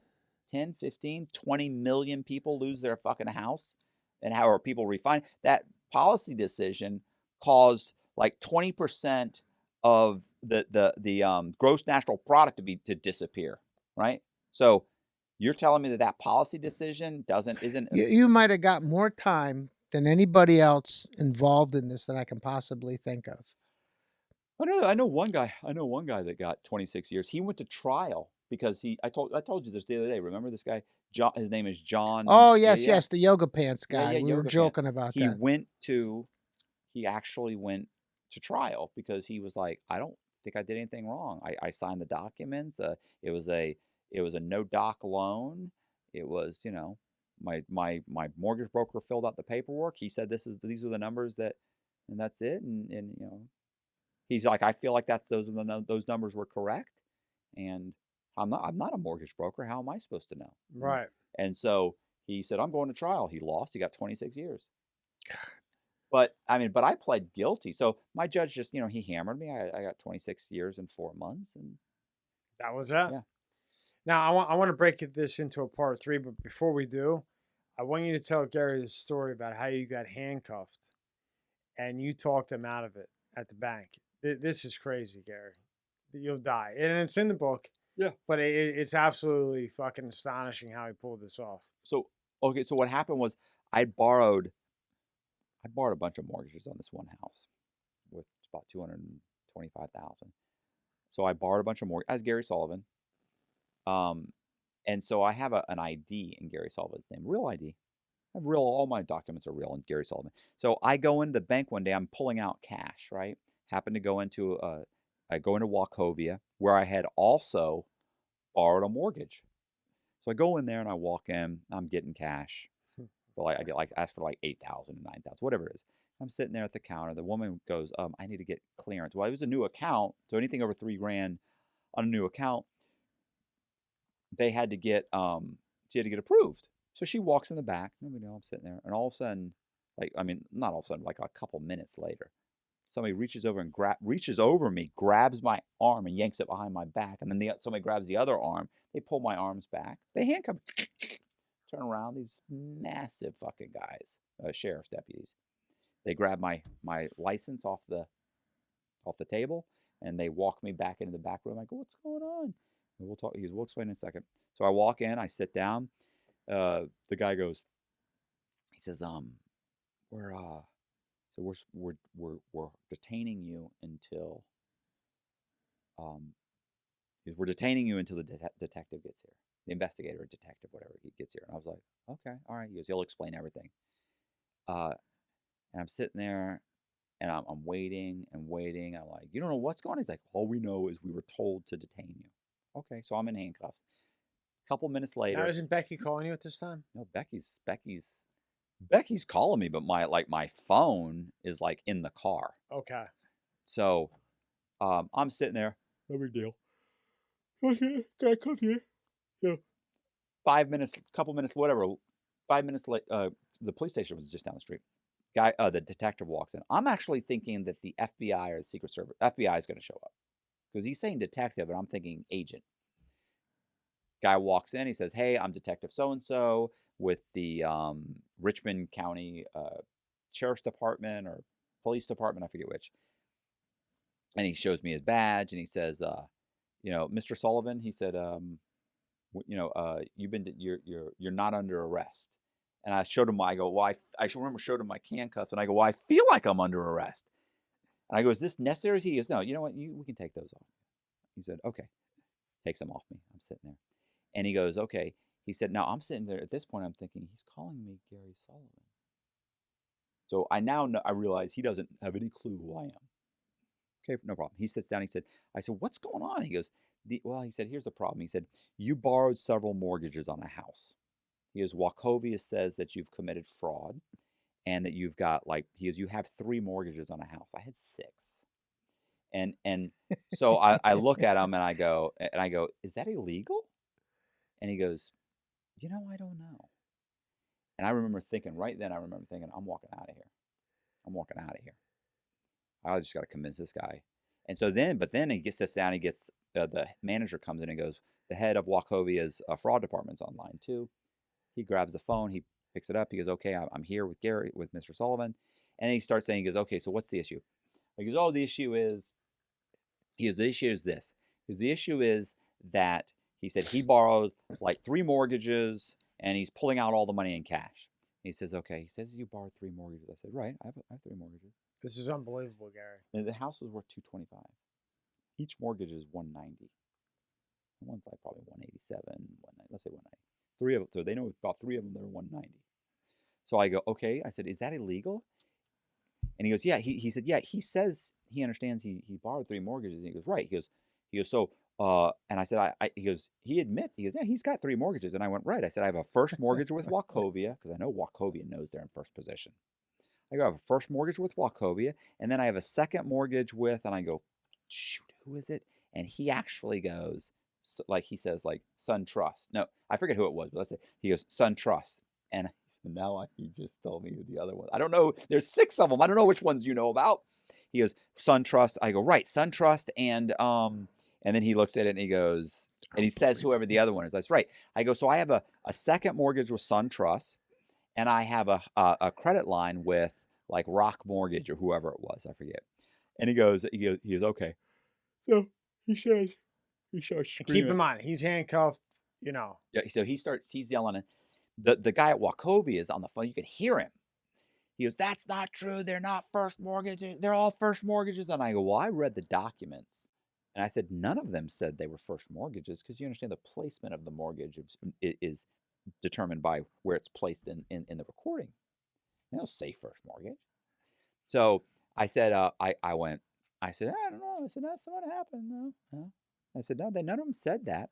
And he goes, okay, well, he's saying this. And he goes, so he realizes this guy, the detective, doesn't have the documents in front of him. He can't make the determination. He's saying, I know it. He probably doesn't even have the documents in front of him. So he's not really sure about that. So I know that's questionable. Then he goes, why didn't he borrow all the money why did he go to 3 different banks? And I went, and he goes, yeah, why'd you go to 3 different banks? And I said, I don't know. He'd have to ask Wachovia's loan officer. I came in. I told her I needed to borrow $500,000. She asked me, did I have collateral? I explained I did own my house free and clear. And she said to me, she goes, well, let me get an appraisal. I can probably get you a first mortgage on the house. She goes, I have a friend at SunTrust. She can get you a second mortgage. And I said, when I went, she goes, that's some of the money. When I went to the other woman, she said, look, I got a friend. She can get you a HELOC with Rock Mortgage. And I said, I don't know. I said, they all talked. They all knew each other. They set it up. And he's like, yeah, he says that, he explains. And the guy goes, well, that's not what happened. He goes, look, oh, okay. So now he doesn't know if that's true either. So he switches off that. Why is he taking out all the money in cash? And he says, why are you taking out all in cash? I said, well, I mean, I work for a labor company. I pull out my business card. Gary Sullivan, labor on command. You can call the number if somebody answers. You just got a fax number, the whole thing. So I pull out, I go, here's my card. I said, look, I said, what happens is, I said, we get a lot of these day laborers. And I said, and we pay them, and I know the checks are good, but they have to pay like 10% at a check cashing company. Most of them are Mexican. And, he's like, right. I go, so, I mean, I feel bad. They're getting checks for like $300 like a week. So I said, I just have them sign the check over to me. I cash them, and I deposit the check. Same line as before. Right, same line. Because it makes sense. And I go, is that illegal? And he goes, no, man, that's a nice thing to do. He said, that's not illegal. So we're not buddies. So I'm also, by this point, by the way, when he's called he goes, Mr. Sullivan, I'm saying, call me Gary. And he's like, oh, okay, Gary. And so now I'm calling him Gary. I mean, he's calling me Gary. I'm calling him Dave or whatever his name is. By first name. Oh, we're buddies. You're on first name basis. We talk about. I cash immigrants checks for them. Yeah. I'm a decent human being. So this guy on the phone is a maniac screaming because he wants me arrested. This guy's saying, I don't even know what he's done wrong. I don't even think I can. So he's furious at the cop. Cop and I are buddies. So at this point, so so he's looking at it and he goes, yeah. Then he starts screaming. The guy of the Wachovia's head of fraud department starts saying, once he explains, no, he cashes these guys' checks. He's like, that doesn't make sense. He says, what? He goes, look at his ID. He goes, it's a scam. Look at his ID. It's a fake ID. That's where he fucked up, because it was a real ID issued in South Carolina. This guy is from like California. The South Carolina ID started with like 000. So this guy says, it's a fake ID. It starts with 000. And he goes, no, our IDs start with 000. He goes, Mr. Johnson, or whatever his name was. He goes, Mr. Johnson, he said, this is Gary Sullivan. He goes, it's a real ID. I ran him through NCIC myself. It's him. So I turn to him and I go, now I'm not Gary Sullivan? I go, come on, man, what are we doing here? And he goes, I know, Gary, I know. And so this guy's losing it at this point. And I go, he's like, oh, I want him arrested. And I go, listen, I said, can I say something real quick? I go, what makes more sense? That a bunch of loan officers got together to lend me money so that they could make a big fat commission, or that some guy who works for a labor company figured out how to get 3 banks to lend him $500,000. I go, I wouldn't know how to do this if I tried. He says, yeah, I don't think this guy's done anything wrong. And I go, I think they got a problem at the bank. He goes, yeah, I think you've got a problem at the bank. This guy loses it to the point where the detective says, you need to lower your voice. He's saying that to the To the bank guy, manager? yeah. He goes, I haven't spoken with the district attorney. I'm waiting for a phone call back. I wouldn't know what to charge him. I'm going to have him I'm going to take him downtown, and I'm going to have him fill out a police report. And I'll talk to the district attorney, and we'll take it from there. You haven't even filled out you haven't even filled out an official report yet. Hangs up the phone on the Believe this guy. shit, Gary? Yeah, I do. Hangs up the phone on the guy. I stand up, and the guy says, Gary, can you follow me back? He goes, can you follow me back to the police station? I went, sure, no problem. He goes, and fill out a police report. I said, yeah, no problem. I said, I got nothing. I said, my day off. I got nothing to do. He goes, okay. And then he goes, and that's your car in the parking lot, right? And it was a car in the parking lot. And it was my car, but it was not in my name, Gary Sullivan. It was named Michael Eckert in North Carolina. We're in South Carolina. And I go, I said, yeah, that is my car. I said, well, it's my boss's car. He goes, oh, okay. He actually opens up his he's book. coming up with this on the fly. This is on the fly. Yeah. So he opens up his book. He goes, right. He goes, that's your boss's car? And I go, because he said, no, that's your car in the parking lot. I said, yeah. I said, well, it's my boss's car. And he goes, okay. He goes, and that's Michael Eckert. And of course, it was registered to the condo I'm staying at, or the apartment I'm staying at in Charlotte, North Carolina. I remember immediately thinking, gotta move. I'm going to have to move immediately. And I went, yeah. He goes, well, why are you driving his car? I don't have a vehicle yet. He goes, do you have a driver's license? And I went, I do have a driver's license. And he goes, in South Carolina? I said, no. I said, it's in Nevada. I have no idea if the homeless guy has a driver's license in North Carolina. The only thing I know about this guy is that he's a homeless prostitute. And I go, yeah, it's in North Carolina. He goes, okay, is it valid? I said, I'm assuming it is. The cop says, I'll check it out. He's got my ID. He walks out to his car. I don't know if he can pull up the picture. He comes back a couple minutes later and he says, he hands the detective the ID. He hands it back and he goes, he goes, yeah, he's got a valid driver's license. And I thought, fuck, thank God. And he goes, yeah, he's got a valid driver's license. Oh, I forgot to tell you this part. When I first stood up and I said, I do have a driver's license, it's in Nevada. He goes, oh, that's right. He goes, that's right. You're from Nevada. And he glances over and looks at the 2 deputies, and they all kind of grin at each other. And I realize he ran Gary Sullivan through NCIC. He thinks I've been arrested twice for prostitution. That's what I was wondering when you said NCIS. So, NCIC, yeah. So he said, so they all kind of grin at each other, and I'm like, fuck. Oh, Jesus.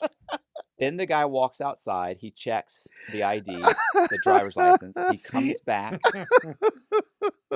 It's precious. He comes back with the driver's license.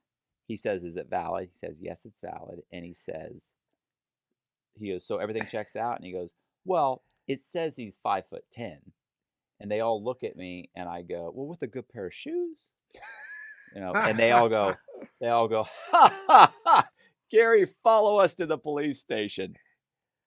I get in my car. As soon as I get in my car, I start driving away. My fucking phone's been called like 30 times. It's Becky. And I pick up as soon as I pick it up, it rings. I'm like, fuck. I go, hello. And she goes, oh my God, where have you been? What's going on? I go, calm down. I said, they grabbed me in the bank. Don't worry, I'm good. And she goes, oh my God, you don't understand. She's, what's going on? She said, you're number 1 on the Secret Service's most wanted list. An article just came out. They got wanted posters. She's going nuts. And I go, I got bigger fucking problems right now. I'm headed to I got grabbed in the bank. I'm on my way to the police station. And she goes, get on the interstate, run. I said, I can't. There's a deputy behind me. Fucking cop car in front of me. I can't do it. I gotta go. She starts screaming and hollering. He's begging me to get on the. I can't get. I'm not a fucking race car driver. I'm not a NASCAR driver. I can't fucking haul ass. So I go. She's screaming and screaming. I pull in the parking lot. I go, look. 5 minutes ago, I was in handcuffs. I'm gonna go in, fill out the police report. I'm walking out. I got this. And I said, worst case scenario is they'll arrest me as Gary Solomon. Get me. She goes, I'm not getting you a lawyer. I'm not getting you out on bond. It's like, she goes, I'm not risking everything I've got for you. Get on the interstate. She had like $600,000 in cash. And I went, well, I guess I'd better not get arrested. I hang up the phone. I walk inside. I fill out the police report. The cop says, Gary, can you wait he couldn't let me wait in his little cubicle. He goes, can you wait in the hallway? I said, sure, no problem. I walk in the hallway. I'm standing there waiting for him to get his lieutenant or somebody to sign off on something. I'm sitting there and I turn around and there's all these wanted posters that are pinned up. And my wanted poster is the only colored wanted poster on the wall. Which one is it? This one here on the right? Yeah, it's one of the Secret Service ones. It didn't say. It said it was the John and Jane Doe one, where it's Becky and me. Kind of like this one here, right? Yeah. It says Secret Services, or it says just says Secret Service. John wanted. Mm-hmm. Because they did know my name by this point, but the poster was like the original poster. Yeah. So I just remember turning around, looking at it, thinking, "Holy shit!" But you can't get out of a police department.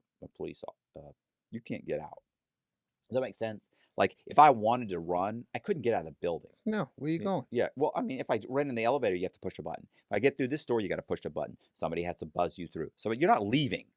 So the guy walks up behind me. He's like, hey, Gary. I'm like, yeah, hey, what's up? And he goes, okay, you ready to go? I said, sure. I'll walk out. We get in the thing. And as I'm walking out, he goes, Gary, do me a favor. He said, I talked to my lieutenant. He said, we do have some questions. He said, don't go anywhere. And I went, man, I own 2 houses here. I'm not going anywhere. And he goes, okay. I get in my car. I drive straight to another bank, pull out money. Drive straight to another bank, pull out money. Drive straight to another bank. The people, as soon as I get there, like they almost bang into each other trying to get to the telephone. I think, it's bad. This is bad. I turn around. I jump in my car. I take off. They run out, look at my, like the people in the bank, that look at my tag number, which they already have that. But, I mean, that's why I know they knew something. I get on the interstate. I haul ass. I end up I get into a fight with this chick, Becky. Didn't you go to Tennessee? I went to Texas. I went to Houston. Okay, We'd already relocated there. So where we're at is that you were in Wachovia, you got away with that, then you go to Texas. So part 3 that we'll do later tonight is when you get to Texas and what happens from there, and Gary, you'll hear the rest of it, and then you can go from there. So where we left off on part 2 is Texas, basically. He beat Wachovia. Well, Wachovia is not around anymore either. Well, yes, Wells Fargo now. There's no clean hands in Wells this. Fargo's gone too. Yeah, aren't they gone? Wells Fargo's here. Yeah. They're still around? Yeah. Oh, yeah. Yeah. Well, I told you They're this the morning. worst bank to deal with them. I told you this morning. It's easy to steal from them, though. They fired 100 people for stealing PPP money. What's PPP on? What's that? The government stimulus checks from the first round. Wells Fargo is doing that? Yeah. Well, not Wells Fargo, the corporation, but the people that work there. And they have the worst fees in the planet. Wells Fargo. They nickel and dime you to the moon. All right, so Gary, we're gonna have you back for part 3 later tonight. Matt, thank you for again for your time. It's the most fascinating. Oh, you've just heard halfway through. I mean, you don't even know. So thank both of you. Matt's going to take a nap and eat. Gary's going to take a nap and eat. And tonight we'll finish off part 3. We're gonna eat. All right. Thank you, guys. Thank you, Gary. Thank you, Matt. Thank you.